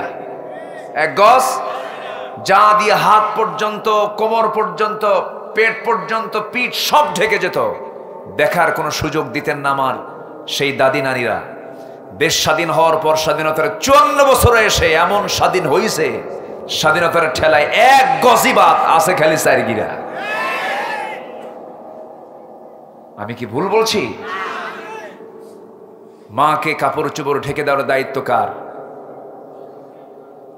অনেকে কে আল্লাহর। এই ভালো করে কোন কার? আমাদের। বলেন কাদের? শীতের ভিতর, শীত, প্রচন্ড শীত, তাও গায়ে কাপড় চোপড় দেয় না, গন্ডারের চামড়া, একদম ঠান্ডাও লাগে না। রাগ করতেছেন নাকি আপনারা? মায়েরা আছে নাকি? এই জাতিকে ভালো করার জন্য মাকে আগে ঢাকতে হবে কাপড় চোপড় দিয়া। অস্থিরতা দূর করতে হবে। ইউরোপ আমেরিকার ষড়যন্ত্র হলো মুসলমানের ঈমান ধ্বংস করার জন্য তারা সবচেয়ে বড় অস্ত্র নেমেছে, সেটা হলো মুসলিম পরিবারের মেয়েদেরকে তারা উলঙ্গ করে ঘর থেকে বের করতে চায়। এই জন্য সকল সচেতন ভাই, স্বামী, বাবা, বড় ভাইদের দায়িত্ব আছে না নাই? আচ্ছা, মার্কেটে চলে যায়, স্বামীর সামনে কোনো আতর লাগায় না, কোনো সুগন্ধি লাগায় না, কোনো সেন্ট লাগায় না, ঘামের গন্ধ, কাপড় চোপড় পুরান পরে, স্বামীর সামনে কাপড় চোপড় পরেও না, খালি সাজায় রাখে শোকেসে, কখন মার্কেটে যাবে। আমি কি ভুল বলতেছি নাকি? মার্কেটে যেতে নতুন শাড়ি একখান লাগায়া অথবা 3 পিস পইরা, মাথার চুলটা সেজে, চোখটা সেজে, আইভ্রু কি ভ্রু সব ভ্রু টুরু লাগায়া, কপালে তারপরে টিপ লাগায়া, গালে আটা ময়দা লাগায়া, আছে না নাই? আছে। চলে গেল মার্কেটে ঢং ঢং করে, ভ্যানিটি একখান সাইড ব্যাগ নিয়া, হাই হিল একখান লাগায়া, পেন্সিল, হ্যাঁ, চলে গেছে দোকান, একদম দোকানদারের সামনে গিয়ে ঠ্যাঙের উপরে ঠ্যাং তুলে দিয়া, দোকানদার বুড়া হলো, কয় ভাইয়া আসসালামু আলাইকুম। আছে না নাই? এগুলো নোংরামি করেন কেন? এগুলো দোকানদার তো মিষ্টি কথা শুনেই পাগলা হয়ে গেছে। আল্লাহ তো বলে দিয়েছেন ওয়াকুল্লা কাওলাম মারুফা, ও নারী সমাজ, পর পুরুষের সামনে স্ট্রেট কথা বলবা, একদম যে কথার মধ্যে কোনো নেকামি থাকবে না, কোনো নিক্কণ সুর থাকবে না। ওয়াকুল্লা কাওলাম মারুফা, এমনকি প্রয়োজনে রাসূল বলেছেন মুখের মধ্যে নখ ঢুকায়া কথাকে বিকৃত করে বলবা, যেন তোমার কথার মধ্যে যেন তার কোনো আকর্ষণ না খুঁজে পায়। আর সেই নারী অভিনয় করে দোকানদারের সামনে গিয়ে বলছে, ভাইয়া এটা শাড়ি দেখানো যাবে কি? দোকানদার তো কাম সারা। দোকানদার শাড়ি একখান বের করে নিজের গায়ে লটকা দিয়ে বলে, আপা এই শাড়ি কিন্তু আপনাকে দারুণ মানাবে। ওটা আরেক বদমাইশ। আছে না নাই? আমি কি এগুলো অবাস্তব বলছি না বাস্তব বলছি? অবাস্তব না বাস্তব? এই নোংরামি বন্ধ করার দায়িত্ব প্রত্যেক সচেতন ভাই, স্বামী, বাবার আছে না নাই? সচেতন হতে হবে। এগুলো নিষেধ কাজ। 15টা নিষেধ নিয়ে আমি আলোচনা শুরু করেছি। অলরেডি নিষেধের বেশ কিছু বিষয়গুলো আমি উপস্থাপন করেছি। এখন সিরিয়াল একটু আসি। আমরা 15টা যদি নিষেধাজ্ঞা আল্লাহর মেনে চলি, আমার আপনার জান্নাতে যেতে কোনো বাধা থাকবে না। জোরে বলি ইনশাআল্লাহ। নাম্বার 1, শিরকের কাজ করা আদেশ না নিষেধ? শিরিক করা সিদ্ধ না নিষিদ্ধ? সিদ্ধ না নিষিদ্ধ? নিষিদ্ধ। মেহেরপুরে আসছি আমি, আজকে কথা বলে খুব মজা পাচ্ছি। কেন জানেন? আপনাদের ভাষাটা আমার চেয়েও সুন্দর। বলি আলহামদুলিল্লাহ। ভাষা সুন্দর যাদের হয় তাদের সামনে কথা বলে খুব মজা পাওয়া যায়, তারা বুঝে কথাগুলো। আর আমি যদি নোয়াখালী ভাষায় কইতাম কথা, হ্যাঁ হ্যাঁ কইতাম কিতা কইতাম। কত ভাষা কে দিয়েছেন বলেন তো? আল্লাহ দিয়েছেন। বুড়ার বুড়ি দুইজন, নোয়াখালী আর ময়মনসিংহ, গল্প করতেছে। তো ময়মনসিংহের এক বুড়ি বলতেছে নোয়াখালীর বুড়িকে, বোন আপনি কি মতাইছুন? তো এখন নোয়াখালী কয়, এটা আবার কি কয়? এ কি দেখো, এই কিয়ামত আইসিনি, মানে নোয়াখালী ময়মনসিংহ বুঝাচ্ছে ভাইয়া বোন আপনি কেমন আছেন, বোন আপনি কিমত আইসুন। ও ভাবছে কিয়ামত আসছে, কি আসছে, কিয়ামত আসছে। এই যে ভাষা, এই যে কি ভাষা, এই ভাষাগুলো কে দিয়েছেন বলেন তো? আল্লাহ দিয়েছেন। জি চাচা আপনি কোথায় যাচ্ছেন? কষ্ট হচ্ছে, বয়সও হয়ে গেছে, 12টা বাজে, কি করব, শেষ করে দেই? আলোচনা চলো, জোরে বলি ইনশাআল্লাহ। শর্ট করে হলো আমরা 15টা পয়েন্ট আজকে শিখে যাব, জোরে বলি ইনশাআল্লাহ। কোন চরিত্র মানি না, কোন নেতা মানি না, কোন আদর্শ মানি না, একমাত্র নবীর চরিত্র, নবীর আদর্শ ছাড়া, ঠিক কিনা? আমার দল হবে নবীর, আমার আদর্শ হবে নবীর, আমার চেতনা হবে নবীর। নবীর বাইরে যা আছে তা আমরা পচা বস্তা মনে করে ধিক্কার মারি, ঠিক কিনা? আল্লাহ কবুল করুন, জোরে বলে আমিন। 1 নাম্বার, শিরিক করা সিদ্ধ না নিষিদ্ধ? কে করেছেন? যে শিরিক করবে তার জান্নাত নিষিদ্ধ, তার জান্নাত নিষিদ্ধ। নিষিদ্ধ কে করেছেন? আল্লাহ। আল্লাহ রাব্বুল আলামিন বলেন, ومن يشرك بالله فقد حرم الله عليه الجنة। যে ব্যক্তি শিরিক করবে তার জন্য জান্নাত নিষিদ্ধ। মোল্লার কথা না আল্লাহর কথা? আব্দুল্লাহর কথা না আল্লাহর কথা? আল্লাহর কথা। যথোপযুক্ত আল্লাহ পাক এটাকে বাস্তবায়ন করবেন। এখন প্রশ্ন হলো, শিরিকটা কি, শিরকের ব্যাখ্যাটা কি? এই ব্যাখ্যা যদি আমি সঠিকভাবে দিতে যাই, এই শিরকের ব্যাখ্যা দিতে মোটামুটি 3টা দিন লাগবে। কয়টা দিন লাগবে বলেন? 3টা দিন লেগে যাবে। অনেক লম্বা লম্বা কথা, শর্টলি শুধু বলতেছি, শিরিক হলো যে জিনিস যে জায়গায় সেই জায়গায় না রেখে অন্য কোথাও যদি রাখেন সেটার নাম শিরিক। যেরকম মাথার টুপি আছে, কি আছে বলেন? টুপি। এই টুপি যদি মাথায় না রেখে যদি হাঁটুতে রাখেন, টুপির প্রতি জুলুম হয়ে গেল। জুলুম এক প্রকার শিরিক। ইন্না শিরকা লাযুলমুন আযীম। আল্লাহ রাব্বুল আলামিন শিরিককে বরদাস্ত করতে পারেন না। আল্লাহ দিয়েছেন চোরের বিধান, আল্লাহ দিয়েছেন ডাকাতের বিধান, আল্লাহ দিয়েছেন অর্থনীতির বিধান, আল্লাহ দিয়েছেন সমাজনীতির বিধান, আল্লাহ দিয়েছেন খুনের বিধান। কিন্তু আল্লাহর বান্দা সেই বিধানকে তোয়াক্কা না করে বান্দা নিজে আইন প্রণয়ন করে আল্লাহর বিরুদ্ধে আইন বাস্তবায়ন করে। এর চাইতে বড় শিরিক আল্লাহর জমিনে আর নাই। সূর্য কার নিয়মে চলে, চন্দ্র কার নিয়মে চলে, আকাশ কার নিয়মে চলে, জমিনটা কার নিয়মে চলে? আমি আপনি ধান লাগায় আসি, জমিতে ধান বপন করি, বীজটা লাগায় আসি, সেই বীজটা বড় করেন কে? সেটাকে সুন্দর করে বড় করে প্রস্তুত করেন তিনি আমার কে? আমি আম গাছ ছোট্ট লাগায় দিয়েছি, সেই আম গাছটা বিশাল আকারে বড় করেছেন কে? আম গাছে আম দেন কে? জাম গাছে জাম দেন কে? মাটি 2 রকম না 1 রকম? মাটি 1 রকম কিন্তু ফল 2 রকম। কে করে দিয়েছেন? আল্লাহ করে দিয়েছেন। সব কিছু যদি আল্লাহর নিয়মে চলতে পারে, আমার চোখ আল্লাহর নিয়মে চলে, আমার হাত আল্লাহর নিয়মে চলে, আমার পাও আল্লাহর নিয়মে চলে, সমাজটা চালাতে নিয়ে তুমি আল্লাহর নিয়ম কেন মানবা না? এটা তোমার জন্য শিরকের কাজ হয়ে যাবে। শিরক আল্লাহ রাব্বুল আলামিন মাফ করবেন না। সব গুনাহ মাফ হবে। আল্লাহ বলছেন, তোর যত গুনাহ, সব গুনাহ মাফের দায়িত্ব আমি আল্লাহ নিয়ে নিলাম, তুই আমার কাছে শিরক মুক্ত হয়ে আয়। আল্লাহ তুশরিক বিশাইআন বিকরাবিল আরদিল খাতায়া। তোমার সমস্ত গুনাহগুলো জমিন চেয়ে গেছে, কোনো সমস্যা নাই। সব গুনাহগুলো আমি আল্লাহ সব মুছে দেব, সব ইরেজ করে দেব। শর্ত হলো গুনাহমুক্ত হয়ে আমার কাছে শিরিক মুক্ত হয়ে আসো, আমি তোমাকে গুনাহমুক্ত করে জান্নাত দিয়ে দেব। শনিবারে বাঁশ কাটা যাবে না, মঙ্গলবারে বিয়ে হওয়া যাবে না। এগুলো আছে নাকি? আছে, এগুলো আছে। বিয়ের দিন যার বৃষ্টি হবে সারাদিন তার চোখের পানি ফুরাবে না। দেখছেন কি মুফতি আজম? এ ওঠেকে ধরেন তো, বসেন বসেন। আমি তো বহুদূর যাব, আমি যাব না? আমিও তো যাব, আপনিও যাবেন, আমরা একসঙ্গে দোয়া শামিল হয়ে যাব। জোরে বলি ইনশাআল্লাহ। নাম্বার 2 হলো, অবিচার করা নিষিদ্ধ। বিচার করতে হবে, সঠিক বিচার করবেন, আল্লাহ তাআলা সঠিক বিচারের ফলাফল আপনাকে জান্নাত দিয়ে দিবেন।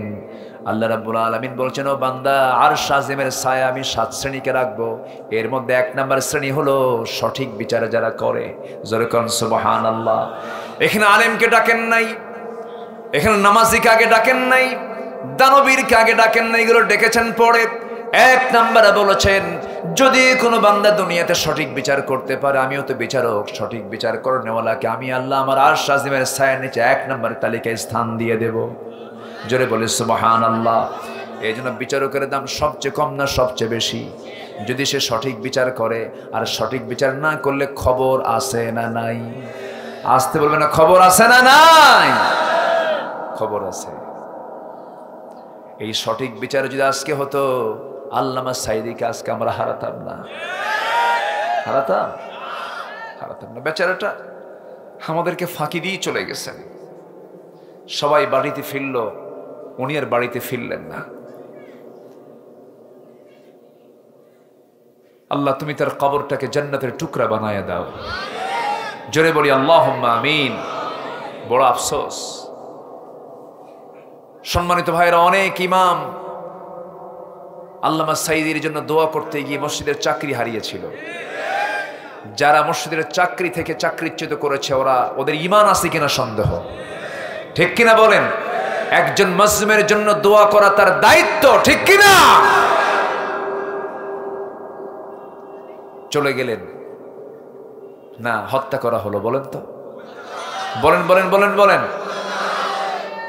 তাফসীর মাহফিলের এই প্ল্যাটফর্ম থেকে আমরা সুস্পষ্ট ভাষায় জানিয়ে দিতে চাই, এই প্ল্যাটফর্মের মানুষ তিনি ছিলেন, এই অঙ্গনের মানুষ ছিলেন। এই অঙ্গনের এই প্ল্যাটফর্ম থেকে সুস্পষ্ট ভাষায় জানিয়ে দিতে চাই, একটা সুস্থ মানুষকে জেলখানা থেকে বের করে, কয়েক হসপিটাল ক্রস করে, শাহবাগের সেই হসপিটালে তাকে হসপিটালাইজড করে, পরিকল্পিতভাবে মেডিকেল টিম গঠন করে তাকে পয়জনিং করে যে দুনিয়া থেকে বিদায় করা হলো, যারা করেছে সেই মেডিকেল টিমকে অবশ্যই অবিলম্বে গ্রেফতার করে চূড়ান্তমূলক শাস্তি নিশ্চিত করা হোক। এ মতের পক্ষে রাজি আছেন কারা কারা? হাত উঁচু করে দেখা।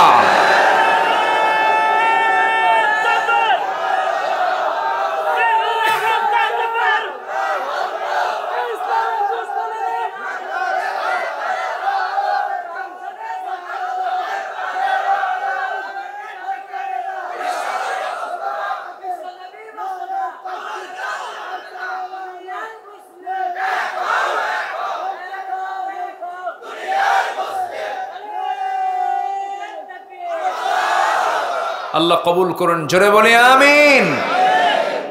এই স্লোগানও দিতে দেয়নি আমাদের। এক মাহফিল আমাকে বলে, হুজুর স্লোগান দেওয়া যাবে না। বললাম তোর জানাজাও দেওয়া যাবে না। জানাজায় স্লোগান আছে না নাই? জানাজার প্রথম স্লোগান কি? দ্বিতীয় স্লোগান কি? তৃতীয় স্লোগান কি? চতুর্থ স্লোগান কি? যারা বিগত 16 বছর এই স্লোগানকে যারা নিষিদ্ধ করতে চেয়েছিল, তাদেরকে কুত্তা বিড়ালের মতো বিদায় করা দরকার ছিল।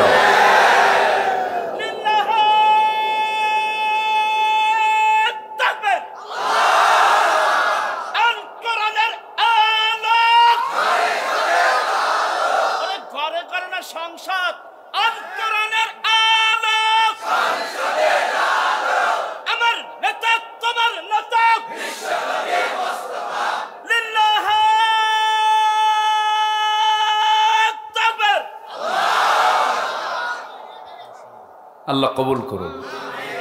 জোরে বলি আমিন। আল্লাহ যে কত খুশি হন তার নাম নিলে পরে, সুবহানাল্লাহ।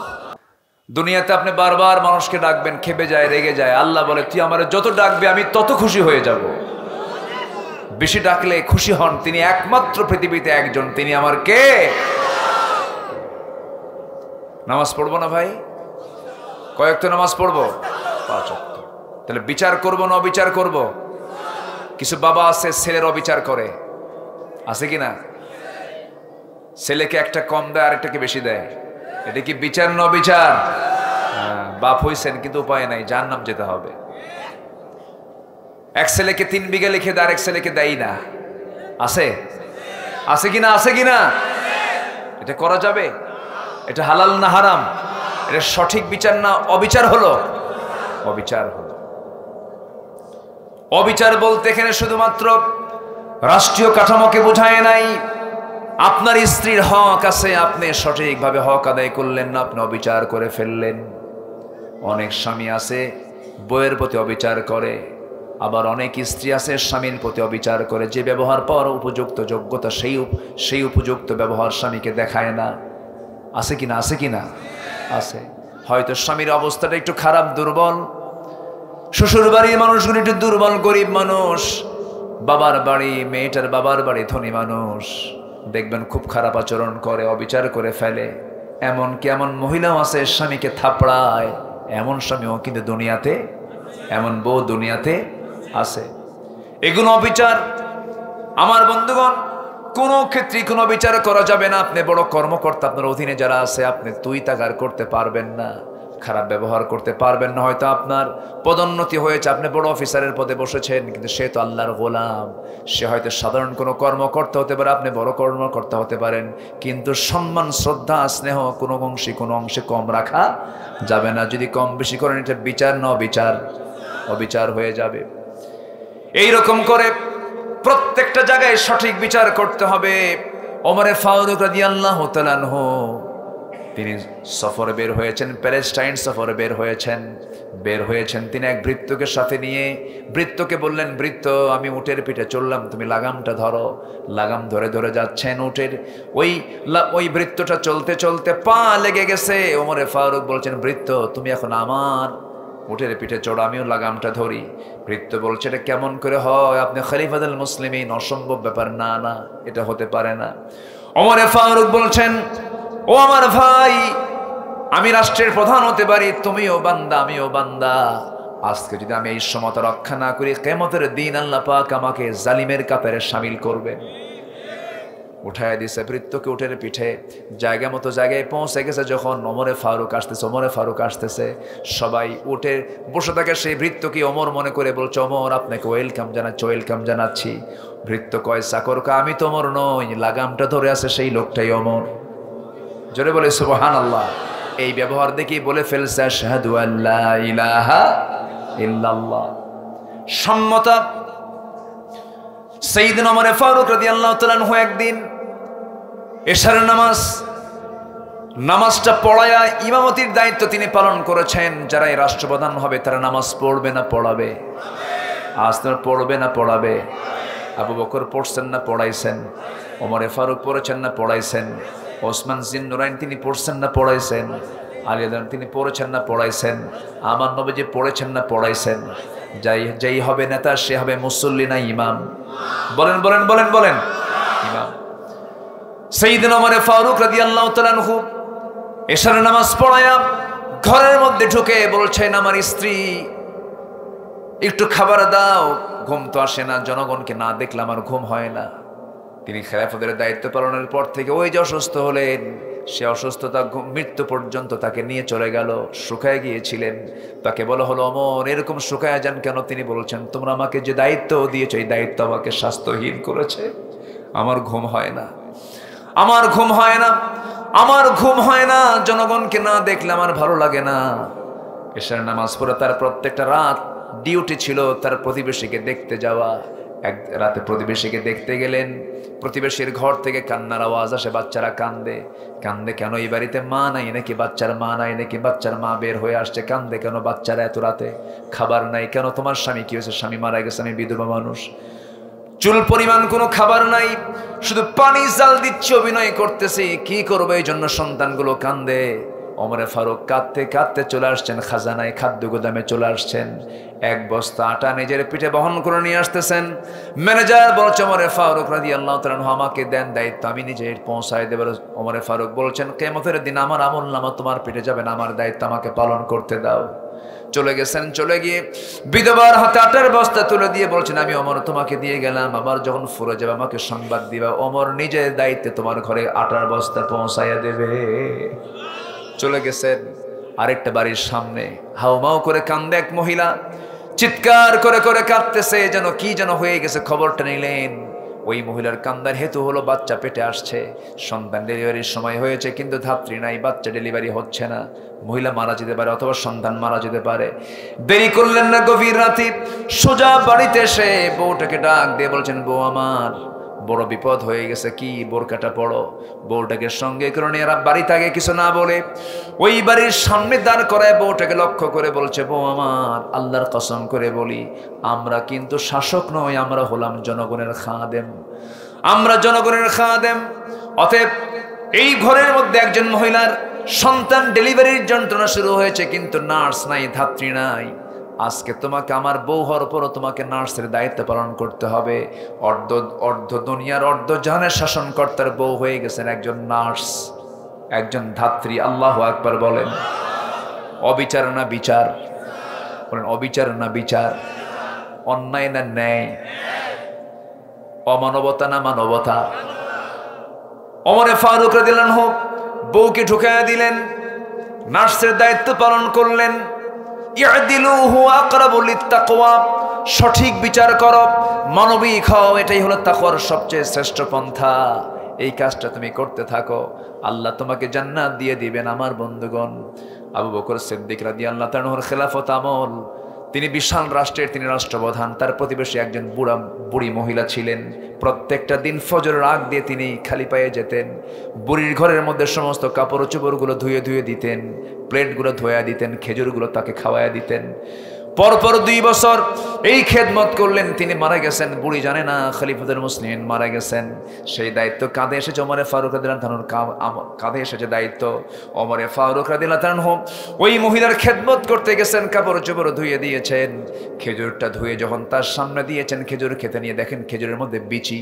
সঙ্গে সঙ্গে ভাবলেন মনে হয় খাদেম চেঞ্জ হয়ে গেছে। আবু বকর বুঝে নাই, কারণ আবু বকর যে আমাকে খেজুর খাওয়াতো, বিসিগুলো ফেলে দিয়া আমাকে শুধু খেজুর দিত, আমি খেয়ে নিতাম। যেহেতু বিসি সহ খেজুর দিয়েছে, খাদেম পাল্টে গেছে, আবু বকর আর নাই। জোরে বলি আল্লাহু আকবার। আমার বন্ধুগণ, আমার ভাইরা, অবিচার করা যাবে না। ওয়ালা তাত্তাবিউল হাওয়া আন তা'দিলু, নিজের মন যা চাই সেই অনুযায়ী তুমি বিচার করবে না। বিচার করবে কার বিধান দিয়া? বলেন, আসতে বলবেন না, কার বিধান দিয়া? নাম্বার 3 হলো গীবত করা নিষিদ্ধ। গীবত করা কি? নিষিদ্ধ। রাস্তার মোড়ে মোড়ে, চৌরাস্তার মোড়ে, ত্রিমোহনের মোড়ে যে সমস্ত 4 দোকানগুলো আছে, আমি 4 দোকানের নাম দিয়েছি গীবত খানা। কি খানা বলেন? গীবত খানা। এগুলো ইমানদারদের সময় নাই চা খাওয়ার, বিড়ি খাওয়ার সময়, এগুলো ইমানদারদের জীবনে নাই। সময় নষ্ট করার সময় নাই। 60-70 বছরের জিন্দেগি, প্রত্যেকটা সেকেন্ডকে আমরা কাজে লাগাবো, জিহ্বাকে কাজে লাগাবো, কানকে কাজে লাগাবো, চোখকে কাজে লাগাবো, প্রত্যেকটা মিনিটকে আমরা কাজে লাগাবো। ওয়ালা ইয়াগতাব বা'দুকুম বা'দা, সূরা হুজুরাতের 12 নম্বর আয়াত, আল্লাহ বলছেন তোমরা গীবত করো না। গীবত মারাত্মক গুনাহ। গীবত মানে হলো মরা ভাইয়ের গোশত খাওয়া। কোন ভাইয়ের গোশত খাওয়া? মরা ভাইয়ের গোশত খাওয়া। নাম্বার 4 হলো মিথ্যা রটনা। মিথ্যা কিছু ঘটনা উদ্ঘাটন করা নিষিদ্ধ, এমন কাজ করা যাবে না। আল্লাহ রাব্বুল আলামিন বলছেন, ইন্নামা ইয়াফতারিল কাযিবাল্লাযীনা লা ইউমিনুনা বিআয়াতিল্লাহ ওয়া উলাইকা হুমুল কাযিবুন। জোরে বলুন আল্লাহু আকবার। নাম্বার 5 হলো মিথ্যা সাক্ষ্য দেওয়া যাবে না। মিথ্যা সাক্ষী বুঝে আজকের দেশের মামলায় নাই। আসতে বলবেন না, আছে না নাই? সত্য সাক্ষী বেশি না মিথ্যা সাক্ষী বেশি? যারা মিথ্যা সাক্ষী দেবে তারা জান্নাতি না জাহান্নামী? জাহান্নামী। কোনো মিথ্যা সাক্ষীর কাছে যাব না। ওয়াল্লাযীনা লা ইয়াশহাদুনাস সুর ওয়া ইযা মাররু বিল্লাগবি মাররু কিরামা। জোরে বলুন আল্লাহু আকবার। নাম্বার 6 হলো অন্যায়ভাবে অপরের সম্পত্তি গ্রাস করা যাবে না। ভূমিদস্যু কুষ্টিয়াতে আছে না নাই? পুকুর দখল আছে না নাই? টেন্ডারবাজি আছে না নাই? চাঁদাবাজি আছে না নাই? এগুলোকে সম্পূর্ণ হারাম করে দিয়েছেন তিনি আমার কে?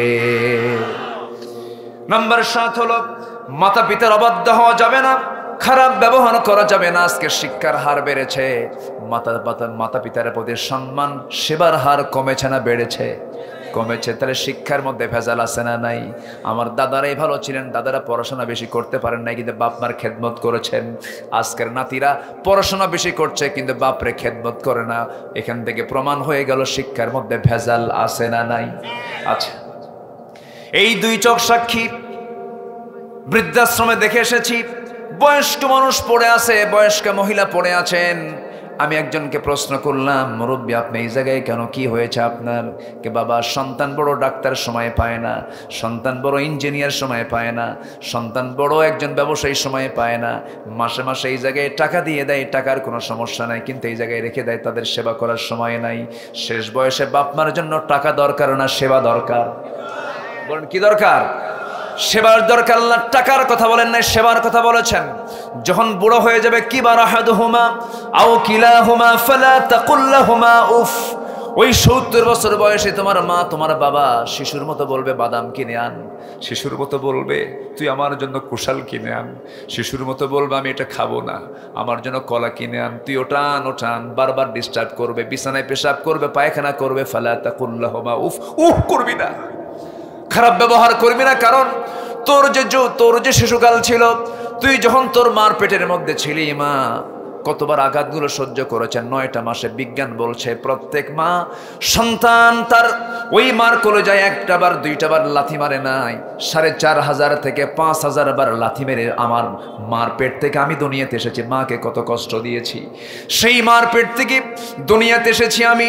এই দুনিয়াতে এসে কয়েক মন, শুধু নয় মনকে মন দুধ আমি আমার মার স্তন থেকে পান করেছি। আমার বাবা মাকে তিলে তিলে মানুষ করেছেন, জ্বর হয়েছে গোটা রাত জ্বর কমে না, বাপ যায় ডাক্তারের কাছে, মা ছটফট করে কান্দে, আর সেজদায় পড়ে কান্দে। এই যে তিলে তিলে আমাকে গড়ে তুললেন যে বাপ মা বুড়া বয়সে, সেই বাপ মা যখন পড়ে যাবে, ওই বাপ মার দেখার দায়িত্ব সন্তানের ফরজ করে দিয়েছেন তিনি আমারকে। আমার বন্ধুগণ, আমার মা আমার বাপ এমন একটা পোস্ট, এটা মা যদি খুশি হন আর শাজিম খুশি হয়ে যায়, বাপ যদি খুশি হয়ে যান আর শাজিম খুশি হয়ে যায়, পৃথিবীর সকল মানুষ নারাজ হয়ে যাক, আমার আপনার আব্বা আম্মা খুশি হয়ে যাবে, এটা আল্লাহর কাছে পছন্দ হয়ে যাবে। জোরে করুন সুবহানাল্লাহ। এই জন্য বাপ মার খেদমত করব, কম না বেশি? বউ আগে না মা আগে? অনেকে চুপ করে আছে। বউ আগে না মা আগে? মাহফিলে বউ আগে না মাহফিলে মা আগে? মাহফিলে মা আগে আর বাড়িতে বউ আগে? হ্যাঁ, বাড়িতে বউ আগে। চিন্তা করে দেখেন, আছে আছে দেখেন, এক চাচা বলে ফেলেছেন। আমার বন্ধুগণ, মা কখনো পিছে হবে না, মা সব চাইতে আগে। মার চাইতে আগে কেউ না। বউকে পাল্টানো যেতে পারে, কিন্তু মাকে পাল্টানো যায় না। কিন্তু বউয়ের দামও আছে, বউকে আমি হালকা চোখে দেখছি না, বউয়ের দামও আছে, কিন্তু মার চাইতে কোনো অংশে বেশি হতে পারে না, কখনোই নয়। এমন করে পরিবারটা গড়ে তুলবেন, বউকে স্ট্রেট ফরওয়ার্ড বলে দিবেন, বউ আমার, তুমি আমার ইমান, তুমি আমার অস্তিত্ব, তুমি আমার যৌবনের কন্ট্রোল করো, তুমি আমার ইমান রক্ষাকারী, তুমি আমার ইমানকে কন্ট্রোল করো। আমি যে জেনার দিকে যাই না, আমি তোমার দিকে থেকে আমার ইমানটা ঠিক থাকে, এটা সব কিছু ঠিক আছে। কিন্তু আমার বউ একটা কথা জেনে রেখে দিও, আমার মার ব্যাপারে তুমি কোনো ইন্টারফেয়ার করতে পারবা না, আমার মার ব্যাপারে কোনো নেগেটিভ কথা তুমি বলতে পারবা না। আমার মার ব্যাপারে তুমি নেগেটিভ হলে আমি তোমার ব্যাপারে নেগেটিভ। আসতে কোন কেন? জোরে বলুন ঠিক কিনা? কোনো সুযোগই দেওয়া যাবে না মার ক্ষেত্রে, কোনো চান্স দেওয়া যাবে না বাবার ক্ষেত্রে, কোনো সুযোগ দেওয়া যাবে না। এই শিক্ষা কোরআনে আছে। এই শিক্ষা কোথায় আছে? ফালা তাকুল লাহুমা উফ। সূরা বনী ইসরাঈলের তাফসীর দেখেন, উহ শব্দের ব্যাখ্যা আল্লাহ তাআলা এগুলো বলে দিয়েছেন। ওয়ালা তানহারহুমা, ধমকাবা না, চোখ রাঙ্গাবা না, চোখ বড় করবা না। ওয়াকুল লাহুমা কাওলান কারীমা, যখন বলবে এমন সুন্দর করে বলবা, তোমার বাপটা যেন মুস্কে হাসি মেরে বুকে জড়ায় ধরে যেন বলে, আমার বাজানকে তুমি আল্লাহ জান্নাত দিয়ে দাও। আমার ভাইয়েরা, আমরা খেয়াল রাখবো না ইনশাআল্লাহ? একটা আপেল যখন কিনবো আমি, সে আপেলটা কিনে আগে ভাববো আমি আমার মাকে আপেলটা দিয়ে দেব। আল্লাহর কসম করে বলছি, বউটাকে আপেল দিবেন, সে আপেলটা বউ একা একা খেতে পারে। আপনার ছেলে মেয়েকে দেবেন, একা একা খেতে পারে, কিন্তু মার সামনে আপনি একটা আপেল নিয়ে গেছেন, আল্লাহর কসম করে বলি আমি, মাকে দিবেন, মা তুমি আপেলটা খাও। মা আমার চেহারার দিকে আগে তাকায়, আগে দেখবে আমার বাজানটা কেমন আছে। এরপর একটা চাকু নিয়ে, একটা বটি নিয়ে ওই আপেলটাকে টুকরো টুকরো করে করে একটা একটা করে বলবে, বাজান তুই খা, তুই বেঁচে থাক। সর্বশেষে 2-1টা বাঁচতে পর আগে ছেলের মুখে খাবার তুলে দিয়ে এরপরে নিজে খায়। এই পৃথিবীতে একজন মানুষই সন্তানের মুখে আগে খাবার দিয়া তারপরে মুখে খাবার নেয় কে? কেমনে ভুলে যান, কেমনে ভুলি আমরা তাকে? বউয়ের জন্য আপনি শাড়ি কিনেছেন, 2000 টাকার শাড়ি কিনেছেন, বউ বলবে এটা শাড়ি হলো নাকি? অমকের বউ কিনে আনছে নতুন শাড়ি, রাজশাহী সিল্কের শাড়ি, সেই শাড়ির দামটা 8000 টাকা। কত সুন্দর মোহাব্বত করে তার বউকে, তুমি আমারে কি মোহাব্বত করো, মাত্র 2000 টাকার শাড়ি আনছো, খুশি করতে পারবেন না?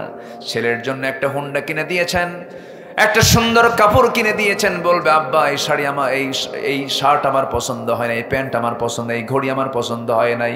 পৃথিবীর কোনো মানুষকে দিয়ে সন্তুষ্ট করতে পারবেন না, কিন্তু মার কাছে যখন আপনি একটা শাড়ি নিয়ে যাবেন, একটা কাপড় নিয়ে যাবেন, শাড়ির দিকে তাকাবেই না, চেহারার দিকে তাকায় বলবে বাজান তোর এগুলো কেনার কি দরকার ছিল, তুই তোর যত্ন নিয়ে জোরে কল সুবহানাল্লাহ। আমার মা সম্পদ চায় না, দোয়া চায়। আমার মা সম্পদ চায় না, আদর চায়। আমার মা সম্পদ চায় না, মোহাব্বত চায়, মোহাব্বতটা চায়। এই জন্য আমরা এগুলো খেয়াল করব।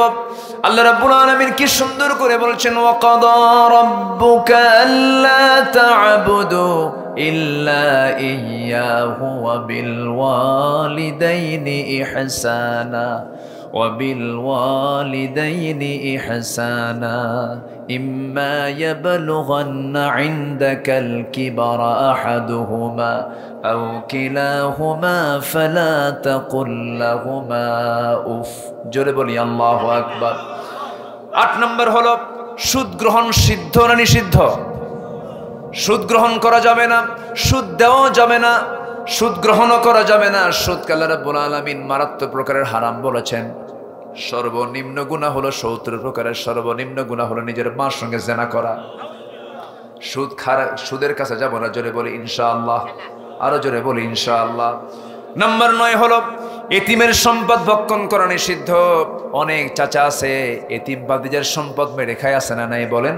আছে, সম্পূর্ণ নিষিদ্ধ। আল্লাহ রাব্বুল আলামিন বলছেন ইন্নামা ইয়াকুলুনা ফি বুতুনিহিম ইল্লান ফি বুতুনিহিম নারা ওয়া সায়াসলাউনা সাঈরা। যারা এতিমের মাল ভক্ষণ করবে তারা যেন তাদের পেটের মধ্যে জাহান্নামের আগুন তুলে নিল, জোরে কোন নাউযুবিল্লাহ। নাম্বার 10 হলো পরনিন্দা যারা করবে। নাম্বার 11 হলো মিথ্যা প্রতারণামূলক প্রতিজ্ঞা নিষিদ্ধ করেছেন। মিথ্যা প্রতারণামূলক অনেকে প্রতিজ্ঞা করে, ভাইয়ের আমাকে ভোট দিয়ে দেন, ভোট দিলে পরে আকাশের সূর্য হাতে দেব, আছে না এরকম? আছে। কিসের সূর্য হাতে দেবে? এটা কি সত্য হয় না মিথ্যা হয়? এরকম মিথ্যা প্রতিজ্ঞা আছে না নাই বলেন? আছে। এগুলোকে আল্লাহ পাক হারাম করে দিয়েছেন। এমন ধরনের তোমরা লা তাত্তাখিযু আইমানাকুম, তোমরা এমন ধরনের কোনো প্রতিজ্ঞা করো না যা তোমরা আদায় করতে পারবে না, এটাকে হারাম করে নিষিদ্ধ করা হয়েছে। নাম্বার 12 হলো অপব্যয় করা সিদ্ধ নিষিদ্ধ। বলেন বলেন বলেন, অপচয়কারী কার ভাই? আসতে বলবেন না, কার ভাই? ইন্নাল মুবাদদিরিনা কানু ইখওয়ানাশ শায়াতিন, জোরে বলুন আল্লাহু আকবার। নাম্বার 13 হলো অন্যের প্রাইভেসি লঙ্ঘন করা যাবে না। ধরুন একজনের মোবাইল আছে, তার লক দেওয়া আছে, আপনি ওটা দেখতে পারবেন না। কারো মানি ব্যাগে হাত দেওয়া যাবে না, কারো টেবিলে হাত দেওয়া যাবে না, এমনকি অন্যের ঘরে না অনুমতি না নিয়ে ঢোকা যাবে না, সালাম না দিয়ে ঢোকা যাবে না, কারো জানালায় উকি মারা যাবে না। কারো জানালায় উকি মারতে গেলে রাসূল বলেছেন যদি কেউ অনুমতি ছাড়া উকি মারে তার চোখটা কানা করে দাও, তার চোখটা কি করে দাও? কানা করে দাও। আল্লাহ রাব্বুল আলামিন বলেন লা তাদখুলু বুয়ুতান খায়রা বুয়ুতিকুম হাত্তা তাস্তানিসু ওয়া তুসাল্লিমু আলা আহলিহা। নাম্বার 14 হলো একে অপরকে তোমরা কখনো ঠাট্টা করবা না। এই যে পাগল লোকটা বসে আছে হাসবা না, অন্ধ লোকটা বলতে আছে কানা বলবা না, খাটো লোকটাকে খাটো বলবা না, লম্বা লোকটাকে লম্বা বলবা না, কালোকে কালো বলবা না। এইরকম করে করে কাউকে হেয় করে কোনো প্রকার ছোট করে ইনসাল্ট করে কোনো কথা বলবা না। এগুলোকে আল্লাহ তাআলা হালাল করেছেন না হারাম করেছেন? হারাম করেছেন। আমার বন্ধুগণ, নাম্বার 15 হলো একে অপরকে মিথ্যা অপবাদ দেওয়া যাবে না। এই 15টা নিষেধাজ্ঞা যদি আমরা অবলম্বন করে এই 15টা কাজ থেকে নিজেকে যদি গুটে রাখতে পারি, পরহেজ রাখতে পারি, আল্লাহর জান্নাত পেতে আমাদের জন্য তেমন কষ্ট হবে না। আমরা পালন করব, জোরে বলি ইনশাআল্লাহ। ফজর পড়বেন কারা কারা? একটু হাত তুলে দেখান তো দেখি, ফজর পড়বেন কারা কারা? জোরে বলি আল্লাহ। আমাদেরকে ফজর, জোহর, আসর, মাগরিব, এশা 5 ওয়াক্ত সালাত আদায় করার তৌফিক তুমি আল্লাহ দিয়া দাও। জোরে বলি আমিন। আরো জোরে আমিন। হাত নামান।